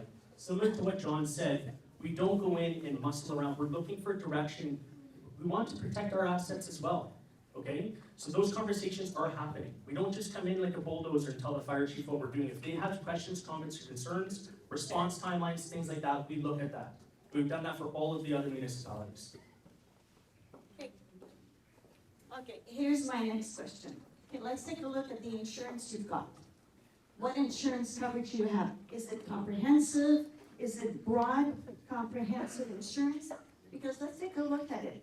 You have to have a standard property insurance. That only applies to first party, which is you. First party is the one where that unit, that facility is on that land, which the land apparently is leased. It's not owned by the company, it's leased. So you've got a standard property insurance. It only covers damage to the best component. That's first party, that's yours. You've got business interruption, which covers coverage helps to recover lost revenue if the system is damaged and need repair and replacement. That's still first party, which is you. Then you've got contingent business interruption, which is coverage can be extended to cover losses incurred by third party, which is all you, third party, if a BESS malfunction disrupts their power failure. Only power failure, nothing else. Nothing else, not pollution, not contamination. And then you've got cyber security. The control system managing BESS are vulnerable to cyber attacks, as we've understood. So my understanding of this coverage is that insurance solutions are emerging to protect against financial losses caused by cyber attack on BESS control system, again, which is first party, none of you. Now let's take a look at the pollution environmental liability. Insurance can help manage the costs associated with environmental damage caused by BESS failures. Does this include fire, smoke, dust? I don't know. That would affect farmland for sure. For this insurance coverage to take effect, to cover environmental contamination, pollution, liability claims would need to be triggered. Means you have to hire a lawyer to do an investigation, hire an engineer to do a study, and that would be the cost of you, third party. It's not covering, they don't cover that. And about decommissioning coverage, I don't know if you have that or not. I would like to see what is covered on your insurance policy. As well, apparently for battery storage assessed owners, navigating the insurance landscape can be as complex as the technology itself. Insurers, which is people insuring and insurers, not brokers, insurers, are looking beyond mere compliance. They seek evidence of comprehensive, proactive approach to risk management. Do you have that in place? I'd like to see if you have one in place, because the insurance will be very specific. Another question is, who is your insurer? Do you know who your insurer and who is named on this policy? The only thing you can get from this insurance policy is to get a contract with the contractor. And a contractor pay for your insurance, because your insurance coverage does not cover contamination from another third party. It won't. They will tell you you'll have to sue them and do a report from engineers. So anyway, this is my thing. I'd like to know who your insurer is, whose name on there, and what does it cover, and can that people be assured by your insurance that they will cover the land that's contaminated. The only way to do this is to get a contract with you. And then we can put out some insurance requirements, indemnification, so that the third party is covered. That's my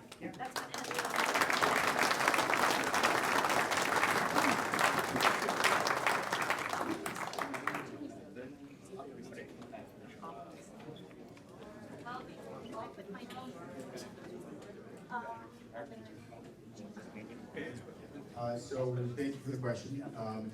There is a lot of insurance requirements with these types of projects, property, but also for third parties, because of the concerns you just raised. And they do cover third-party damage, so the commercial general liability covers damage to neighbors, property value caused by the battery system. I'd like to see a copy of your, I'd like to have that in writing. I don't think that's a problem, I can talk to my insurance company. But our insurance, our provider for the construction is Intact, so Intact will provide insurance. But there is a number of different providers that provide insurance to battery energy storage projects. We selected Intact for the construction period. We don't have a. It's too soon to get insurance for the operating period. Once we get closer to commercial operation, we'll select the provider. But I can assure you that, part of our obligations when we go out and loan, because we go these projects, part of it is, we put in our own money, but we also get a loan, and that lender mandates a long list of insurance requirements because of the types of concerns that you just raised. So there are quite substantial insurance obligations, and we have to meet those in order to get our access to our the financing. Is it possible to get something in writing concerning that, so that, if you go away Yes. and you're not there anymore, at least if we had as additional named, if we were named as an additional named insured on the policy, they would have they cannot go away. They have to notify that person as well, that you have canceled the policy and you have to see who else you're insured with. So that's something you may not know about. Additional named insured. If you are named like this on a policy, the insurance does have no choice but to notify you if that insurance is canceled or not. I will commit to you guys and to the cameras that we will look into that. And if that's possible. I've given him a copy of this. My name, phone number, and email is. Yeah, no, I mean, this is not the last time we're gonna talk, there's obviously a ton of engagement and concern, and so, whether or not, some neighbors can be added to additional insured is something we're gonna find out. What's the practical implications of that? Happy to say, I will look into that. You want to add something? I think one important fact to keep in mind in the province of Ontario, actually, the law of the land in Canada is the polluter pays principle. Okay, so insurance aside, if we have an incident and there is pollution under Part 10 in Ontario of the Ontario Environmental Protection Act, it identifies the polluter as the responsible party. That's a release of a liquid, a solid, a gas. But that would be on the land that you're on, No. not for neighborly, not for the landowners of third party. It would be Pollution the is pollution. first Once it's actually more important, it actually identifies it more so once it leaves the property line. It's one thing to have property on your own site, as long as it doesn't leave the fence line. But Part 10 kicks in specifically once it leaves the property line. So in our case, our fence line. So whether if it's a fire and that smoke leaves the property and impacts an adjacent property or another landowner, takes joy away from someone's use of the land, that is a pollution incident. So your insurance is gonna cover that? That's what they will look at. Those are the triggers of those. Look at and do is two different things. So that's what I'd like to have is, is confirmation that they will clean up the pollution contamination of third-party properties. Are you gonna That's pull a what I'd like DuPont and take us to court and let us sit there because you're No, well, richer that's than the the thing. small farmer, or I don't what? want to go to court. We also have to answer, if we have an incident like that and there is a pollution threat, it's not just a financial element, there's a legal obligation. There's jail time, there's other criminal situations. So if it's a discharge, the province would step in. If it potentially was a discharge to a body of water, it's Fisheries Act. That's federal. Okay, so we're looking at dealing with Environment Canada and climate change. We're dealing with Ministry of the Environment, Conservation and Parks, and they will oversee that response. They'll also support in those claims. So if there is pollution on an adjacent property, they would do that inspection and back that information. So it isn't necessarily having your own engineer to look at the pollution on adjacent property. That might be the role of the Ministry of the Environment, a provincial officer, or a federal officer. And they're gonna put the pressure on us to ensure that we clean that up. That's the purpose of that insurance, to support those cleanup costs. There are the claims elements, right, of course. There could be, there's a gentleman that had cows. If we had to move those, or they had to be moved for a period of time, that would be something that could be. Yeah, but where are you gonna, But that has to be all. Where do you move 400 cows? I'm not saying that, I just say, that is an absolute worst case scenario. We're not planning for that right now. I understand that, but you listed off the chemicals that burn. Like, I know we're going back, you listed off all these things that burn out of here, so it's okay for the cows to breathe in and get poisoned because the wind direction, you can't control that, nobody can. So if the barn is full of black smoke, completely smoked out the entire farm, it's okay because the animals, they're just animals, right? No, that's not what we're saying. But it's because I might be out of the way of the smoke, that I'm not breathing in all the toxins. To be clear, that is absolutely unequivocally wrong. That's not what we're saying at all. At all. No, I'm not, that's what I'm saying to you. Yeah, so we answer. are not communicating that. As stated, and again, to look into those burn standards, we did plume dispersion No, modeling. we're talking about insurance. If you polluted the air, Yes. the cows are now dying, They or won't be producing that- less, they or won't be costing that. a farmer more. So this Is your insurance covering the loss on that farm, could potentially dollar by be- dollar? that could potentially be a claim. Yes, absolutely. But I need to get through on the toxicology side of this, is that massive herds of livestock will not pass away during one of these fires. You will still be able to milk the cows. This isn't going to be We're not talking about the whole herd dying. We're talking about, have you bought 20 cows, or I did you used to work just on look at a check? So what I'm trying to say is that the toxicology, please, I know we're just meeting each other. No, I know, but So the gases that come off of these systems will not pose a threat. We've done a risk analysis for the community. We've done mock stills using engineered software that shows us sort of this. And after this, I think the other gentleman there, I want to make a point to talk to you guys directly, because I grew up in that kind of environment as well, and I'd love to talk to you about that. But I can't stray into different thoughts here. We're working on the science that's been provided from us by the UL Labs, and it shows us the off-gassing. So if we can stick with that, and I will talk to you all night long about this, and we'll try to make it comfortable, okay? That's on your website. Can we have another meeting regarding the insurance? Set the chairs up this Can you come time. back with information and have another meeting and talk about the insurance? Before you do this project, can you? I'm just putting something here in. What do you think? We're gonna get the question answered. We're gonna get the question answered regarding additional insured. We're gonna communicate that through our website and to the website.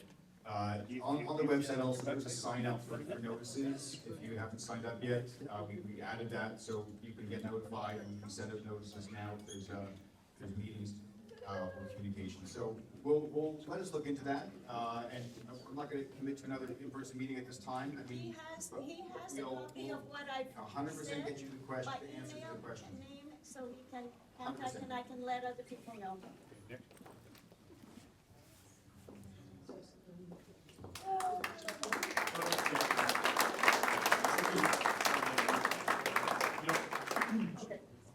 Okay.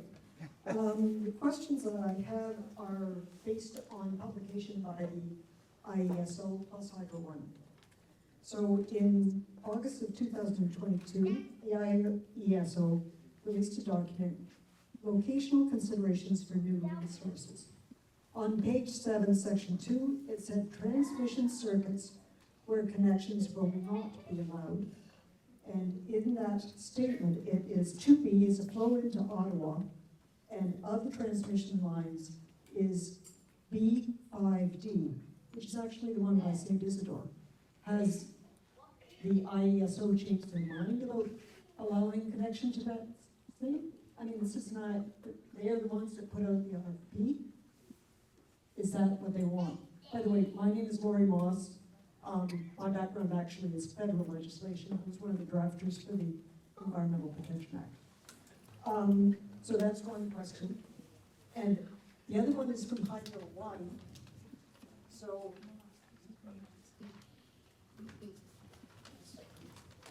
it released a risk assessment and risk and response assessment standard in July of 2023. And you've said that you would be complying with the 855 for as far as distance to critical infrastructure. So what they have asked is they have asked for critical infrastructure, which is the St. Isidore Transformer Station. They want 200 meters from their property line, and they want 100 meters from the transmission lines. Will you be complying with that?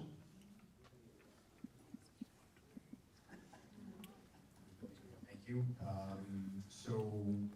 Before we get the contract, the ISO does an analysis of the grid to see if there's capacity. And so they did that, and they did that prior to us getting the contract in May 24th. So that was completed. So we are allowed to connect. We're connecting into a 44 kilovolt line that comes out of the St. Isidore station. We're not connecting into the higher voltage line that feeds St. Isidore. So which is the B5D, as you identified. It's a yes or no question. Yes or no, will you comply? Sorry, that was the second question. I'm answering the first one, which is about where we're connecting. So the ISO did their review, and that's why we have a contract. If there was no capacity to connect, we wouldn't be sitting here today. Yes, we can connect. We have our connection impact assessment. It confirms we can connect. Related to the second question, we are meeting the setback requirement of Hydro One. It's not 200 meters. We're more than 60 or 80 meters from the actual fence line of their station. You moved it closer to the concession road than the 417. That was a reason why. You were supposed to be closer to the 417, but because of that, you moved, your picket lines are already on the field, and you're closer to the road, close to your hydro lines. You say you're 60 meters, or 100 meters, or 200 meters? We moved this site to the west to accommodate Hydro One's request to have safe distance from their station.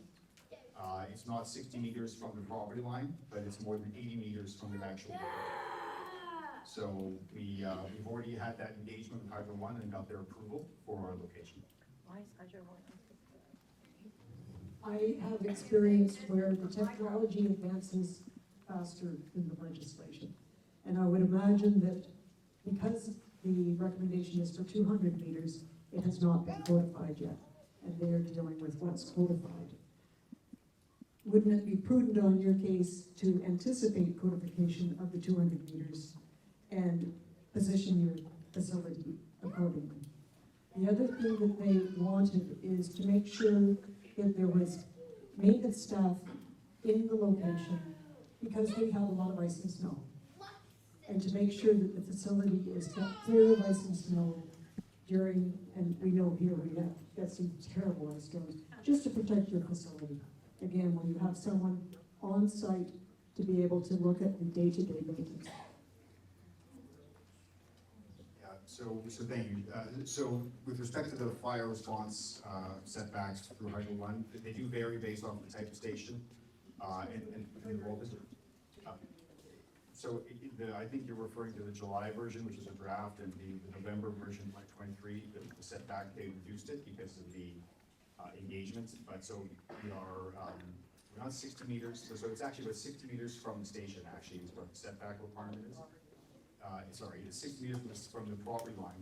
We're not 60 meters from the property line, but because the property line is a long driveway, we have more than 80 meters from their actual equipment, so we are from their fence line. So we're more than the actual setback to any equipment that Hydro One has. But their requirement was from the property line, not from the equipment itself. You're right, but we've already engaged with Hydro One about that, and because of the fact that the property line was a long 60-meter driveway, they allowed us to be located 20 meters from their, actually, excuse me, sorry, to be clear, we are the closest battery to their property line, sorry, and I think it's somewhere flagged here, is 100 meters. So we're 100 meters from the battery to the entrance of their station. So we're 100 meters from the battery to the station, which still doesn't respect the newest standard. It is a little bit longer, but because the driveway is a long driveway, another 60 meters, we're even longer distance away from their equipment. So we exceed that standard, and it actually, if you look at the NFPA standards, Hydro One kind of doubled or tripled the National Fire Protection Association standards. So they added in a buffer for safety because it's an uncertain time. So we're more than meeting the Hydro One safety requirement as reviewed by them. Right? We had to get their permission. I'm just wondering, because what I was reading online was 200 meters, and the feeling that they had was the 855 is not adequate. We can't hear you. Sorry about that. The one that I was reading was the July 2023. But they felt that the 855 code was not adequate for critical infrastructure. And so the NFPA 855 standard says if you are anywhere more than 100 feet, you're considered remote, and that's what that's what Hydro One didn't consider to be adequate. So 100 feet is like 30 meters. So they started adding multiples of that 30 meters depending on the type of construction. And the draft version you're referencing in July was updated in November of 23, and that became the standard.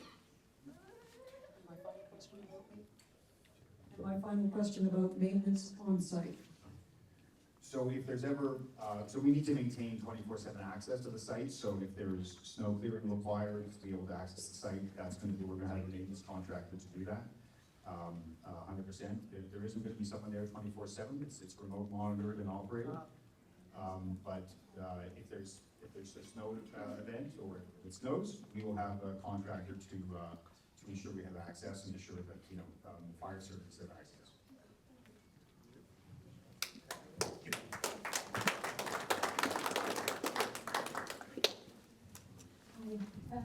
I have a brief, short question.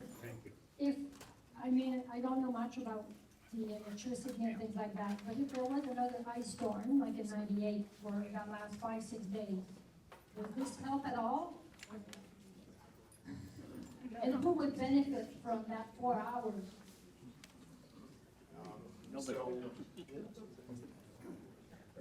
So it's, when the grid goes down, there's something called black start capability, which is a specific type of generator. So there's something called black start capability. When the grid goes down, there's something called black start capability, and black start capability is when you can essentially restart operating the grid and you start regenerating. The system is not designed to do that. It can provide it, but because of the safety systems, if the grid goes down, we disconnect. We can't operate. So and that's to protect first responders or actually lines people working on the electricity system. If they have to work on the wires, they can't have power to operate. So that's why if the grid goes down for any reason, we automatically get shut down. Our batteries shut down. And that's common for all generations. So unless we were told by the authorities to operate, then that would be exceptional because they have other facilities to provide what's called black start capability. We probably would not be helping to restart the grid in the event of a blackout. Would North Glengarry be the one benefiting from that, or Ottawa? So, the grid goes everywhere, right? What do you hook to, transmission or distribution? That's her question. Oh, we're connected to distribution. Okay, so you last 4 hours in the middle of nowhere, but you last 10 minutes in a city, as per Alberta. So your system is inferior, it's incapable. The only reason it's out here is because you can boast what you can do with minimal load. Oh. You can't provide 4 hours in the city of Ottawa, that's why you're not there. Because if they have on-demand between 5 and 7, you can't keep up. Even with multiple facilities, you just can't do it. But you can do it out here though with minimal load. Our system provides 4 hours of capacity regardless of the temperature. So why didn't it in Alberta? I'm not familiar with what that was the case. I know some battery operators in Alberta, and there's, I think what was presented is actually not accurate. The battery systems help keep the Alberta grid operating, but, you know, I'm not here to dispute that. I'm not an expert in what happened there, but I do know some of the battery storage developers and operators that helped keep the grid going during the incidents that happened. What I can tell you about our system is we're connected distribution, we operate for 4 hours, you know, rain or shine, summer. Yeah, but 4 hours at North Glengarry load or 4 hours at 2 million people? Sorry, the capacity of the battery is about 15.5 megawatts. The contract capacity, the nameplate is about 16.3. So we can operate at 4 hours at 15.5 megawatts. Okay. My next question is, when there's a fire, and I think it's just a matter of when and not really if, you know, out of 20 batteries, what would you do with the 417 traffic? You'd have to close down the 417? And it could be for a day or two?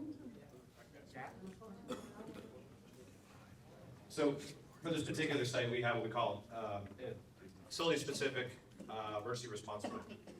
In that response plan, we lay out all our procedures, our protocols, our incident management structure. So as our team is going to manage this incident. If you slide down to the appendices, we list our notifications. So these are notifications that are obligated, or that we're obligated to make under law. Some of them are stakeholders or rights holders. So with First Nation communities, we have an obligation to notify them. Under stakeholders, one of those key agencies is going to be Ministry of Transportation. Okay. Between them and OPP and the responding agency, they will make a determination whether or not it is safe to continue to operate the highway or to close it or divert it. No different than it would be if it was a motor vehicle accident. They make the same sort of decisions. All emergency services operators can speak to this. Their focus is on life and property, life being number one. So they will assess the situation, the magnitude of the event, and they will make a decision on what is most appropriate to it. It may just be a diversion over to one side of the highway, or maybe an emergency detour around that particular segment of road. That's not our decision to make. All life property decisions are made by the emergency service operators. Does that flight include livestock? No, it's focusing on life, human life. So the cows across on the 417, it doesn't matter? Well, you were asking about the highway, so I was answering the highway question, right? I mean, there is a hierarchy. No, but answer that question. Well, there's a hierarchy in terms of what we have to, what we protect. So Yeah. we always focus on human life. That's that emergency management. We want to make sure that, you know what, I don't want to disregard the value of the livestock, but it's replaceable. Replaceable.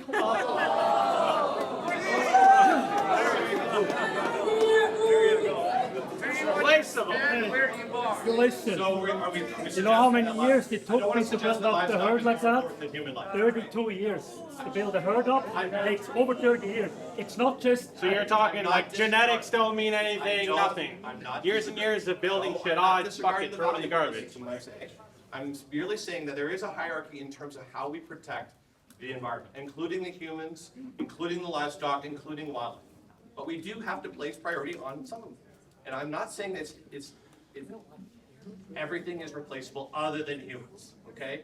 So that's all I'm suggesting, right? Everything that we do in our emergency management structure, we identify our priorities in terms of objectives. What do we need to secure? What do we need to save? We work with our responders. We would work firsthand with the fire chief and ensure life and property are secure. And we start to go down that list. And while you evacuate into the same place, the cat's gone. It doesn't, no, it's not, we do one, then we stop, then we do the next. We just prioritize in terms of how we respond to an event. We can do things simultaneously.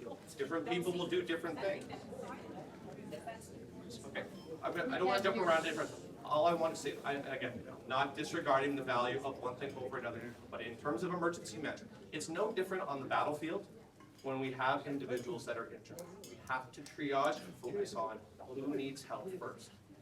In this particular case, and in all emergencies, we work with our first responders, and we focus on human health and protection first.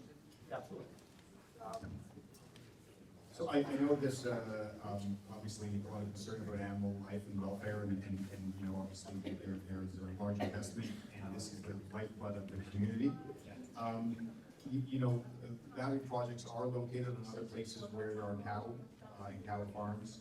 I know that obviously it seems like a high danger here, but, you know, we have another project that's located on a dairy farm.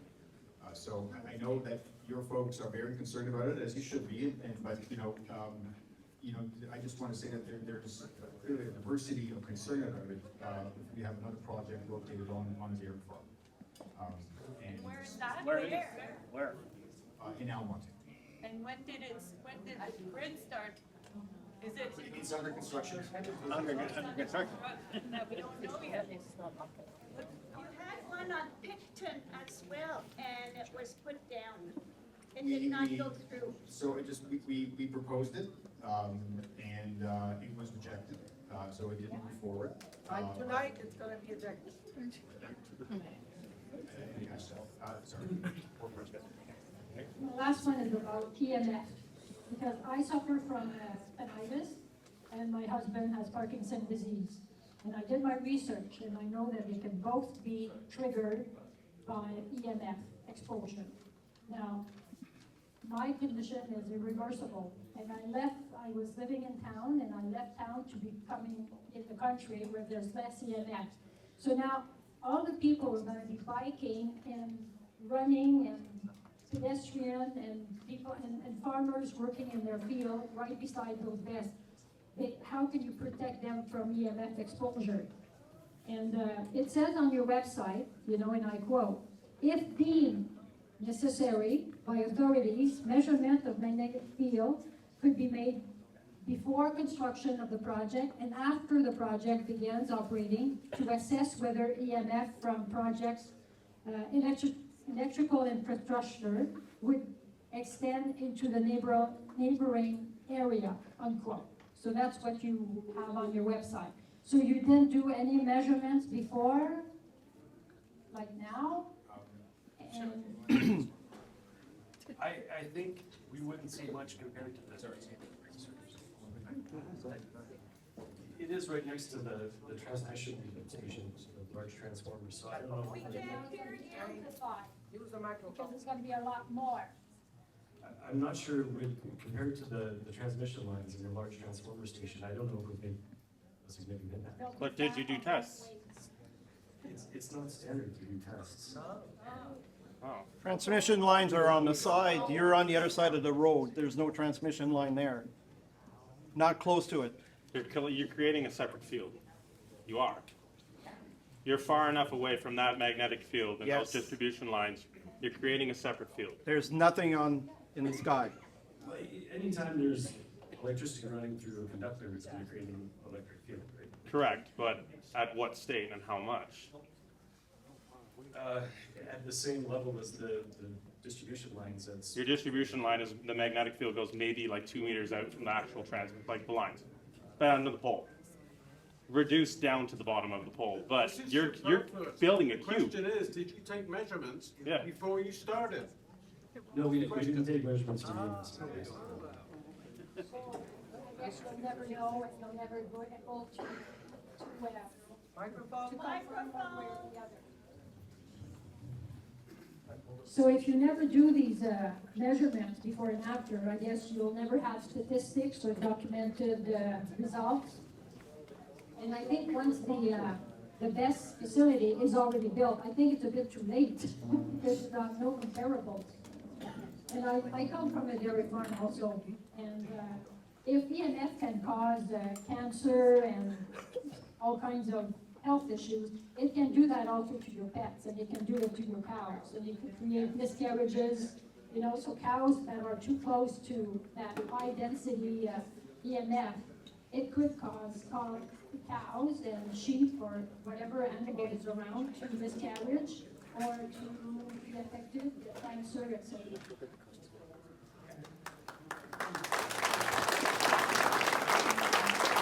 So I think what we can do, just like any other consumer appliance that are tested, there are certain standards for EMF that are allowed to produce. This is no different, so we can provide the data sheets that show what those are relative to the standards.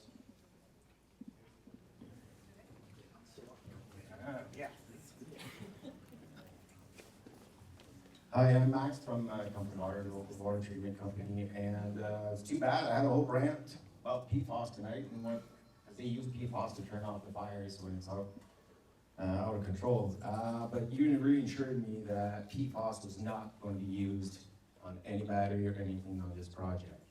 You did mention about fog being used to cool down the batteries, between the batteries, in case there's an issue.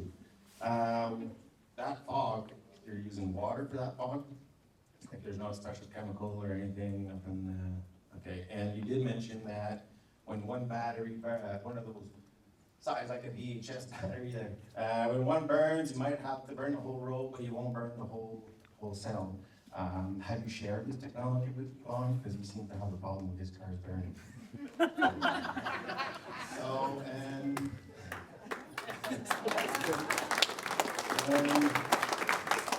now the other thing too, you mentioned when there's a power outage, it's going to keep its electricity to help itself to keep cool when there's no more hydro feeding the batteries. So it's going to keep its energy for a long period of time. And out here in the country, we do lose a lot of power, and a lot of farmers have their backup energy to keep milking the cows. So they milk 3 times a day, not 2 anymore, pretty much all 3. So they milk again during the night when it's low power. They're still using a lot of energy. So, so those big batteries are going to be in the middle of the field when there's no electricity. So it's just a big hunk of metal doing nothing. It's just going to sit there, powerless, trying to keep its energy not to burn or heat up, and then it's just sitting there doing sweet diddly squat.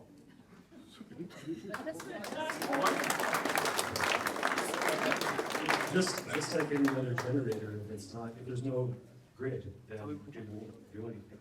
Correct. So what's the The purpose? battery's not charging or discharging. It's not producing sufficient heat that it requires constant cooling. No. When a battery is discharged, it's disconnected from the grid, it can overheat, no question. Yeah. And it can go into thermal runaway, we know that. And I should also point out, LFP batteries. Microphone. Yeah. Okay, you have some.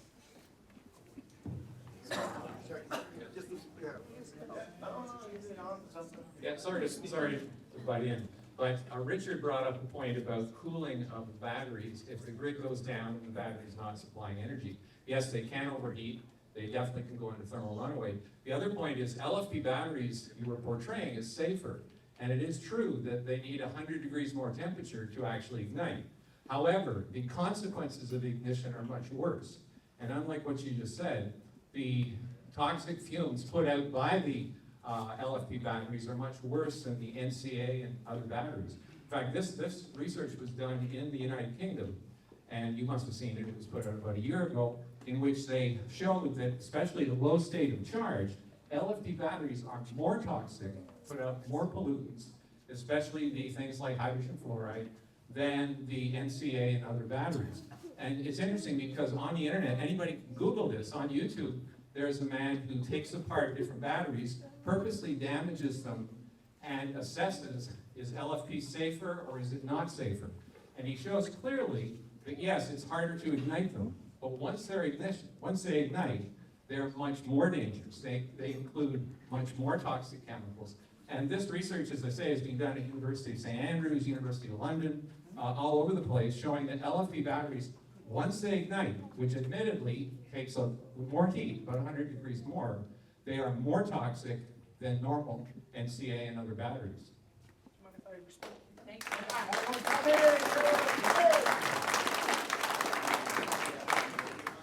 Okay, Tom has a very, very good question, okay? And we're discussing LFP batteries. So Tom, in some cases, you are right, 100%. There are studies showing that LFP batteries definitely do provide different toxic gases. What I would encourage is that we focus on the technology. So we have a battery chemistry, which is our LFP batteries, but we have the Tesla Megapack XL2 technology. That's the system itself. So the UL testing that was completed, when they tried to burn the system as well as individual cells and setting off gases, none of those chemicals were found in this technology. LFP batteries in, say, a child's scooter. In fire departments, you guys will hit it too when people start getting these mobile scooters and bikes and things like that. The battery makeup of the technology is much, much different. So I really thank you for bringing up that point. And looking up that UL testing for this battery, I think would offer a little bit of clarity just about around this technology specifically. Yeah, I guess the bottom line is that different people who do research come to different conclusions. That shows partly how new the technology is. I mean, the bottom line is that the chief of the Troy, Michigan Fire Department, who's also a mechanical engineer, he has a video saying, are LFP batteries safer or not? And he points out a few things besides the greater emission of toxins like hydrogen fluoride.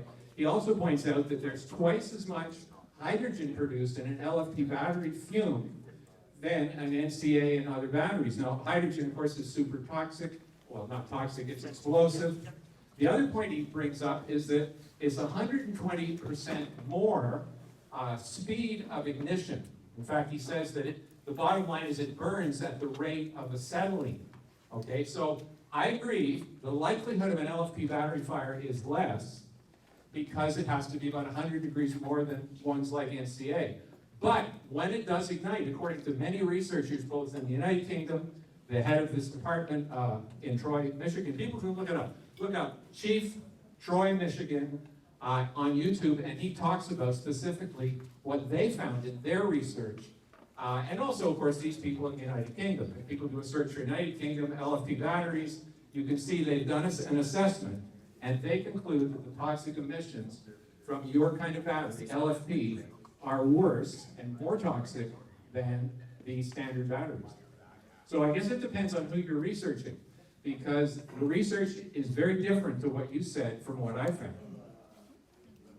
Thank you. That's a fantastic question. Again, thank you very much. A big part of this is something that I truly like. I'm really looking forward to getting to talk to you guys after in discussing this. Again, I just want to hammer back that we need to look at the studies that have been done on this specific brand, this specific system, not the 3 letters that go into the battery chemistry. Okay, so that's the studies that we have to rely on because they've done the burns. It's on that specific thing. It's much different than maybe the LFP battery that they burned in the studies you read in. I love that you researched that. It's amazing, and you have these talks. So I really appreciate that question. Yeah, I guess the problem is you said originally that LFP batteries did not emit significant toxins when they burn. And that's simply not true. And I'm a mechanical engineer, so I understand these things, okay? So, I guess...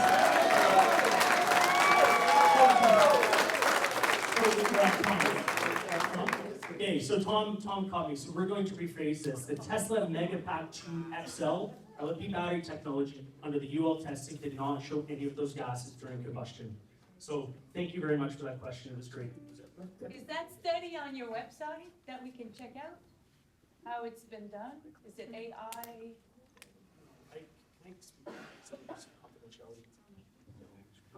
The UL standards themselves from Tesla are confidential documents that were supplied to us. But hear me out. Is that China's recommendation or what? I'm not sure, man. What I would suggest is if you can, I don't know where the board went with the testing, if you can take some photos of that, you can easily find some test results using the same technology. They're different engineering firms. So we're going to make back to this gentleman. We are at our scheduled time. We're going to go a little bit longer and answer a few more questions, but we're probably going to stop at about 15 minutes, okay? And then you have our contact information. This is not the end by any means. This is.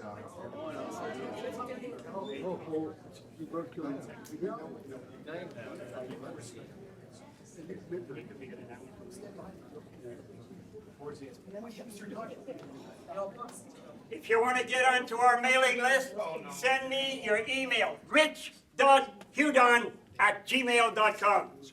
Want to get on our mailing list? I'll keep this short and sweet. I know there's many more to ask questions. The one question I have is for the township. It has been zoned to be built on by Noel. Has a building permit been issued for this build? Any building permits have to be issued to build this, Jamie? Or, I know you've zoned it, that you can build the batteries. Was there a building permit, anything to be done?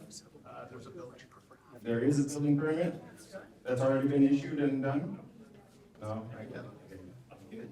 And the dairy farmers, are the milkers falling off? Are you running out of hydro? Are we having a power problem? No. And no to the best, that's for me anyway.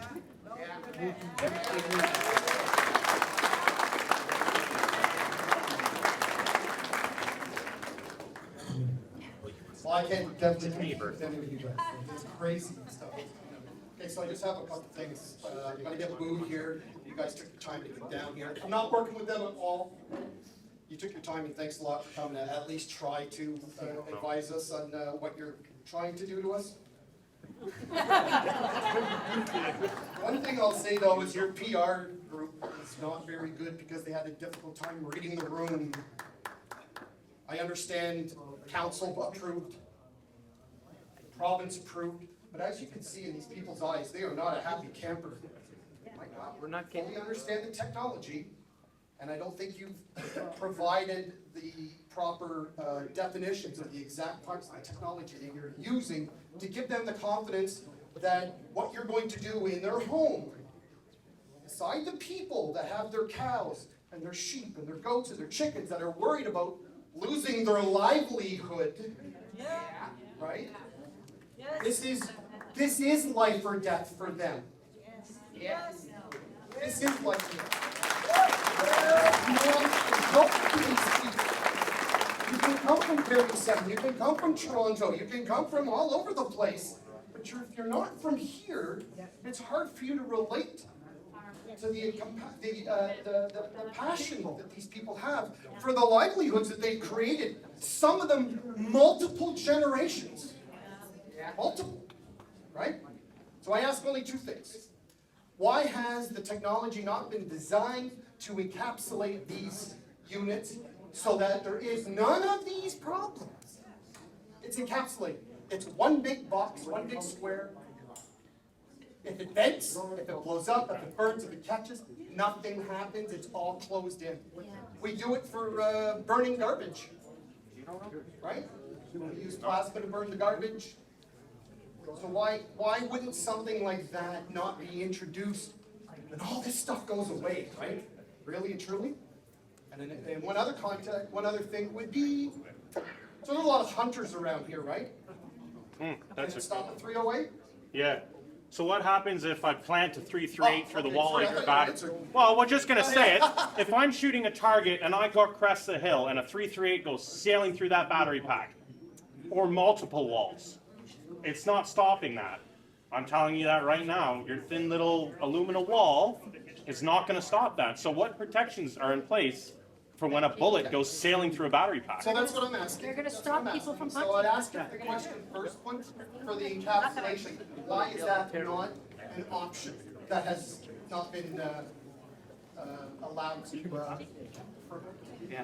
So, in terms of the technology we're seeing today, so there's been a lot of battery deployments over the last 10 years. It's accelerated rapidly, globally, in Ontario, in Canada, south of the border. What you're seeing is an evolution of the safety technology, right? Like the change from NMC to LFP chemistry, which is a more stable, more safe technology. Like up the course, yes. Yeah, and but beyond that, the incidents that happened in Arizona, where first responders were killed because of that explosion,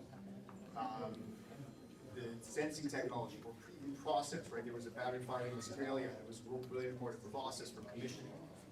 There's a lot of learning that's happening all the time with these deployments, And the result is, the reason why there's what's called a deflagration panel at the top of these batteries is because if there's too much pressure builds up, it needs to release it. And that, if it releases it, then it avoids an explosion. Correct, So- but then you get into the concerns of what they're talking about in the, right? Like it's a domino effect. What I'm telling you is that to try and contain that explosion, would be something that the designer decided is less safe than allowing the gas to release, then it avoids the explosion, right? Because if you try and contain the explosion, it's very difficult. If you let the gas release, then you avoid the explosion. Understood.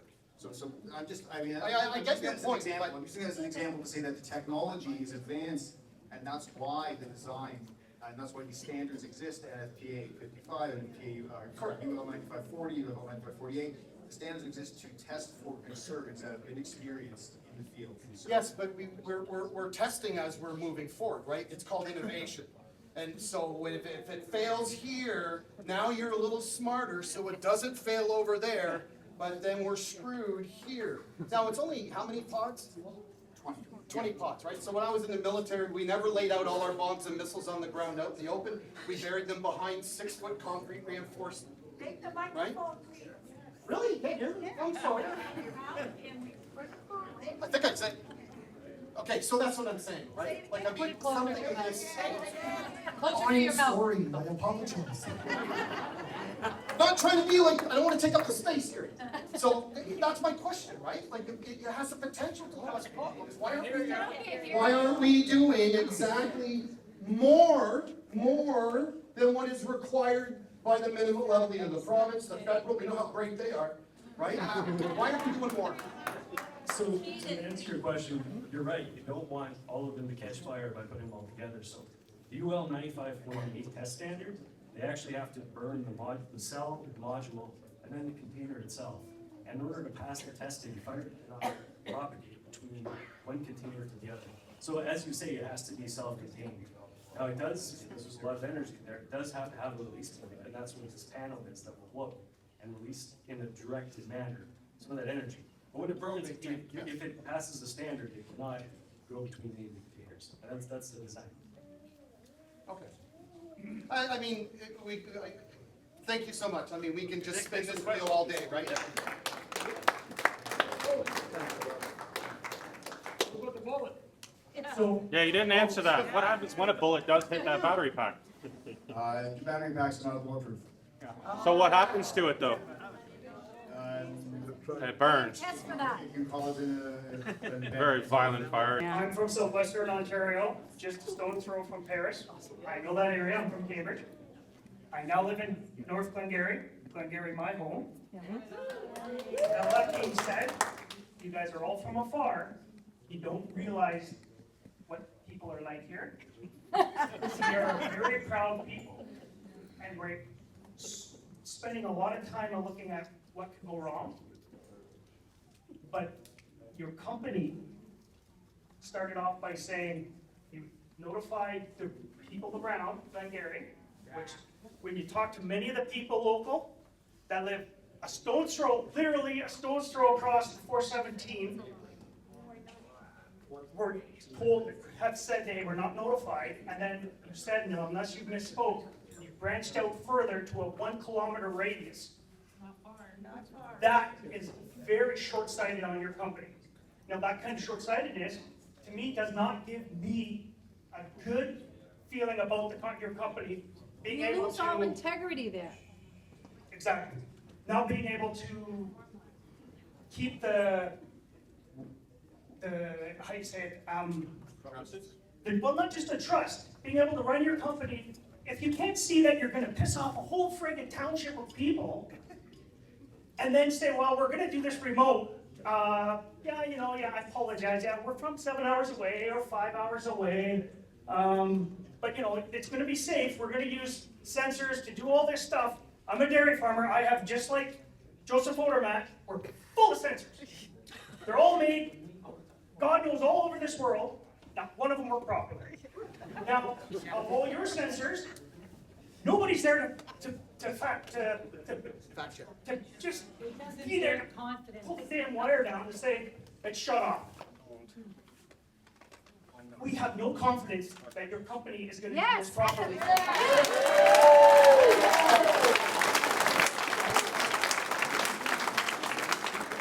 Now, I'm not saying it's nothing personal against you guys, but as a company, the way that runs, if I ran my dairy farm the way you guys just did that, if I just go and say, well, I'm gonna build a bigger manure pit and I'm just gonna start spreading, but you know, well, wait, but I've done the research. Come on, your company has to be smarter than that if you're gonna be supplying Ontario with backup power. That's my speech. Plus, why did the other?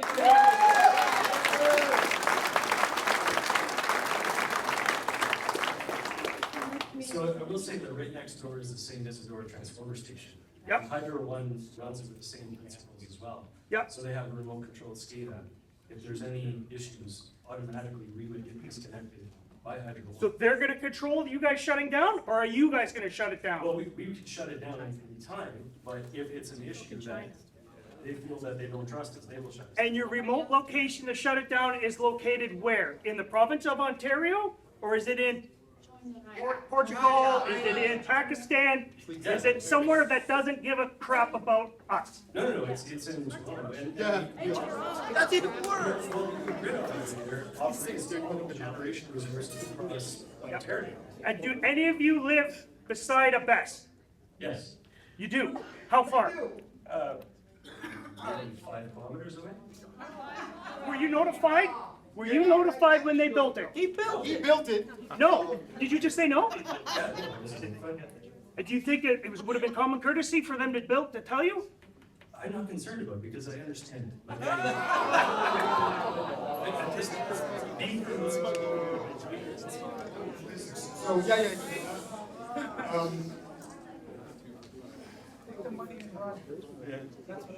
How much are we paying? Because nobody wants you guys over here talking. No, we're getting a vibe, we're getting a vibe.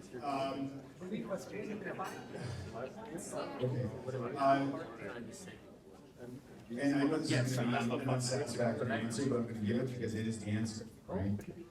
You guys don't think a kilometer is long enough, right? But the requirement was, 200 meters.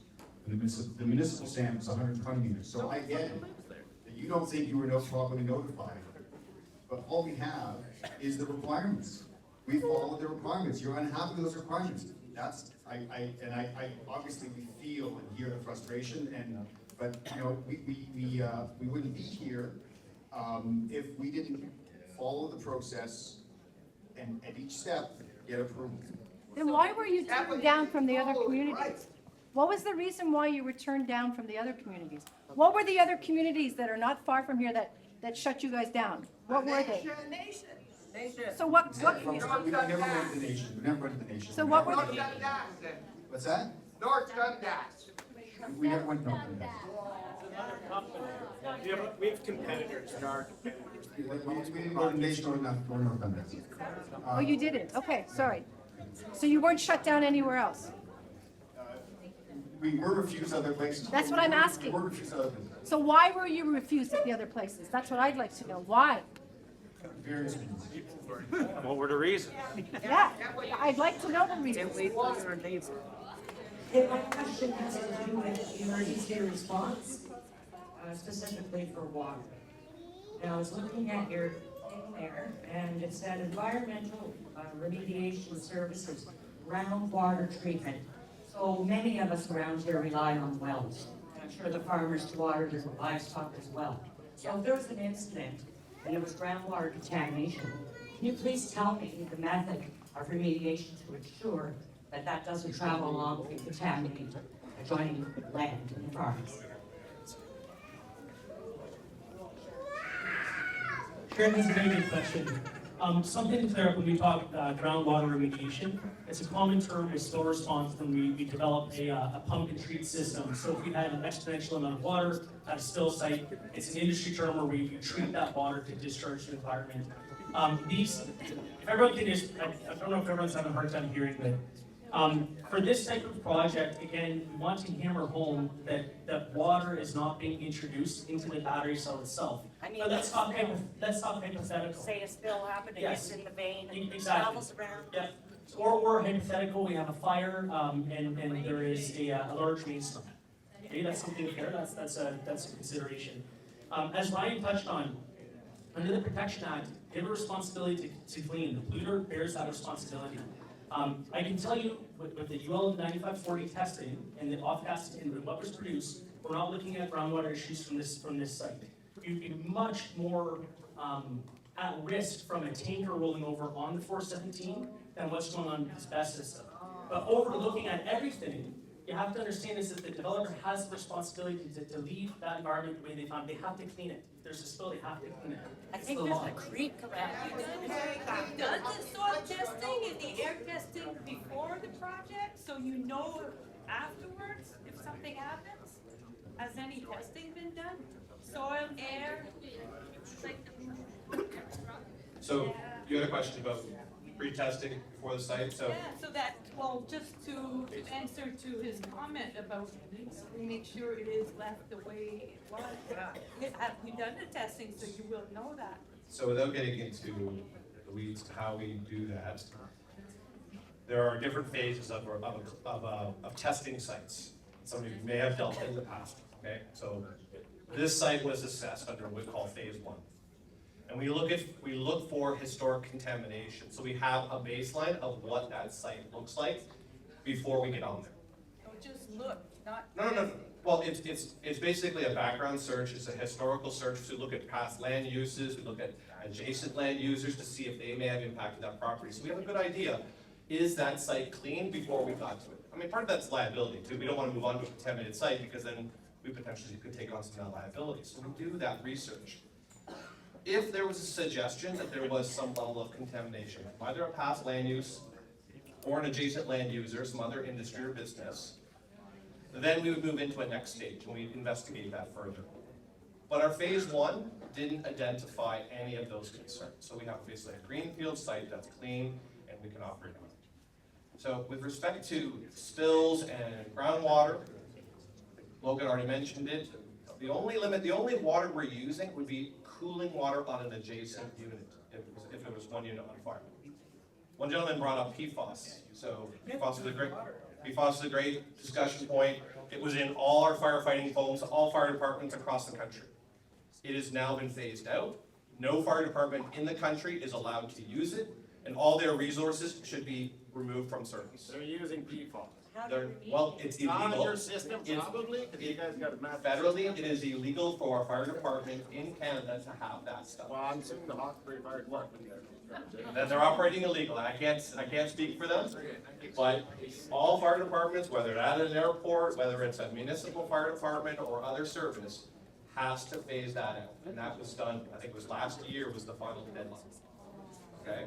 So PFAS was our biggest concern. Fire departments like to use foam at times. Part of Logan's education when he meets with fire departments is to train them on how to do proper techniques to cool units and prevent any fire from going further. Okay? Foam is not part of that. It is limited to water, and it's limited water, and it's contained on site. And part of our whole response, and I talked about that emergency response plan, we identify contractors and consultants that will come in and identify if we have water going off site, where is it going? What could it potentially impact, and how do we make sure that we clean that? So all of those mechanisms and procedures and discussions they're outlined in our emergency response plan that is very site specific. On the website? Yeah. So, we're gonna take these last two questions. The only thing I'm just gonna add in terms of, part of our design is with our stormwater management system, we have to be able to capture the water. So in case there was a fire, and you put water on the adjacent units, we have to be able to capture that water that comes off the system and take it off site. That's part of the design. That's what we have to do for our project in Windsor, it's what we're gonna have to do here. So the water doesn't seep into the ground, so it doesn't go anywhere. Separate from whether or not if there was any contamination, we would be responsible for it. Part of our permit requirement, through the Ministry of Environment, Conservation and Parks, the Ministry of Environment, is that we're able to capture that fire water. So that's part of our baseline design. So, go ahead. And you're gonna be our last question. You're ready. Amazing.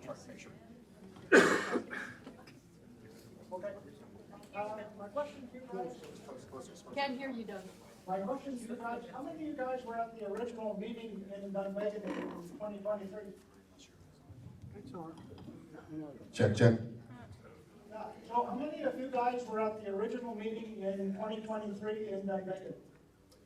I think 3 of us, were you there? No. Yeah, so 2 of us were. 2 of you guys. And there were some members of our council? Yes. And there was nobody from the public? There were 2 people from the public. One was a councillor from Nation Township and his brother. Yeah. I'm not exactly sure. Well, but did it not clue into you guys that, hey, what the hell is going on here? Nobody from the public is here? Did you guys not clue into that, or did you figure you had stumbled into Dimwit City where nobody knows anything, nobody cares? This is our livelihood, this is our land, this is our home. And you guys come in here.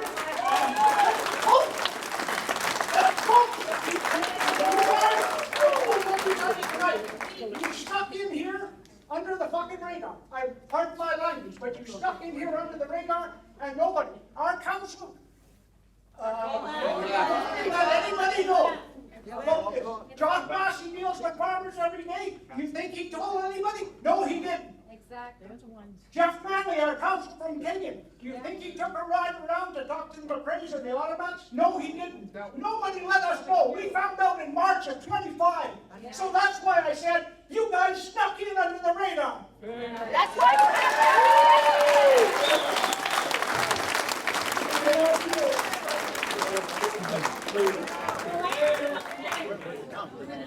No answer. Were you expecting Come on. an answer? Yeah. I have two quick questions. Is it possible that this BESS project, is it possible that they would eventually be coupled with the solar project or wind turbine project? No. That's not a possibility, like technology would not be there when it's. So, no land to connect.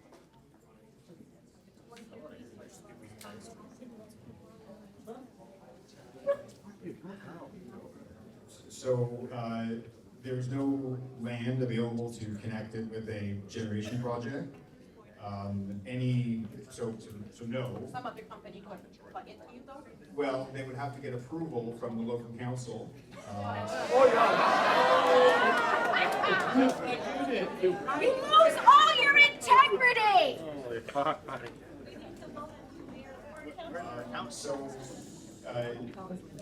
Listen, there is a prohibition on wind and probably solar in the nation. I'm not quite sure. We don't really work there, but that's not our intention.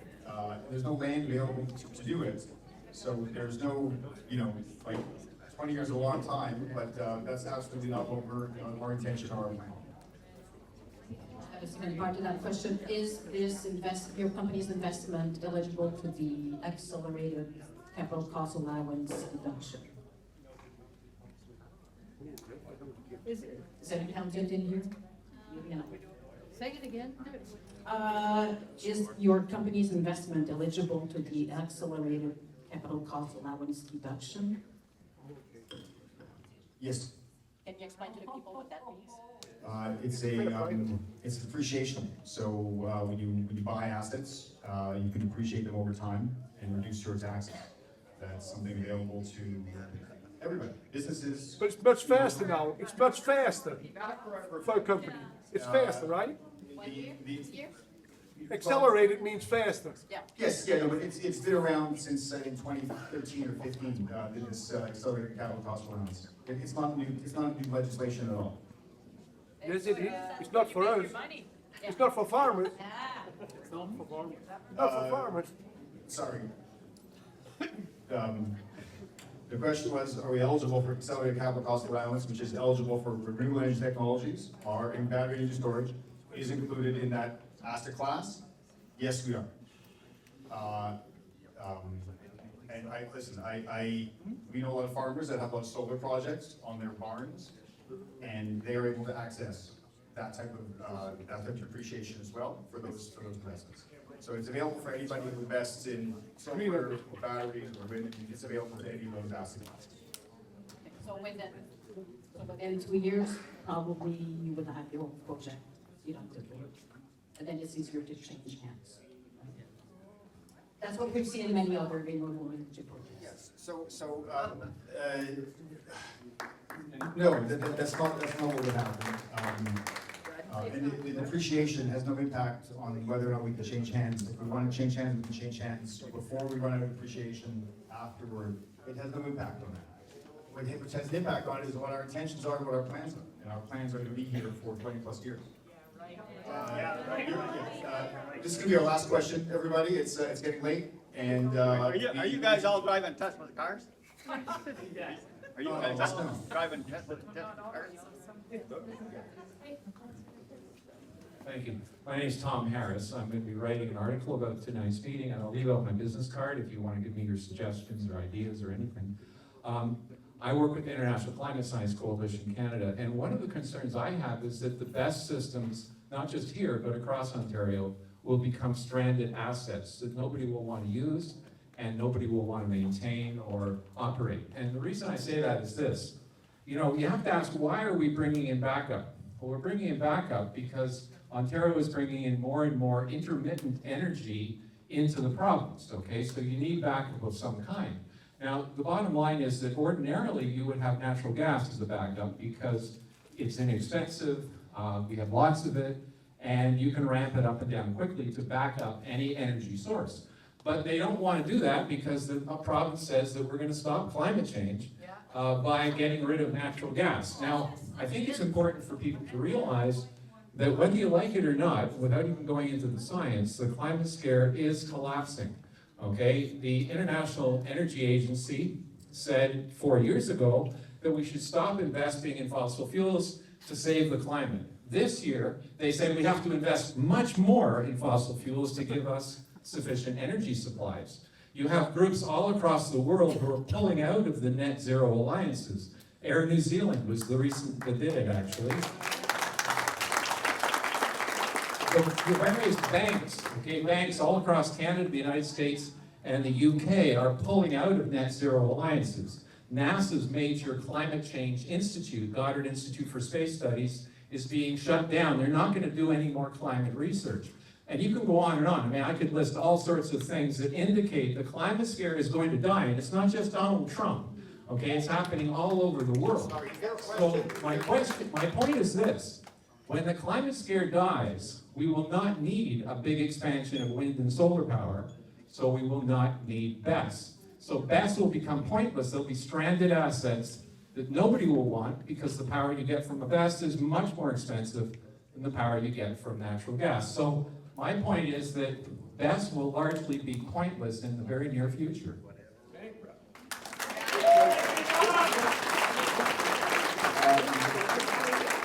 I didn't actually get a question, I got a statement, and you're entitled to, everybody here is entitled to their own perspectives on this. We're very happy to hear them. Believe it or not, as I said at the beginning, this meeting was our idea. We wanted to come out here.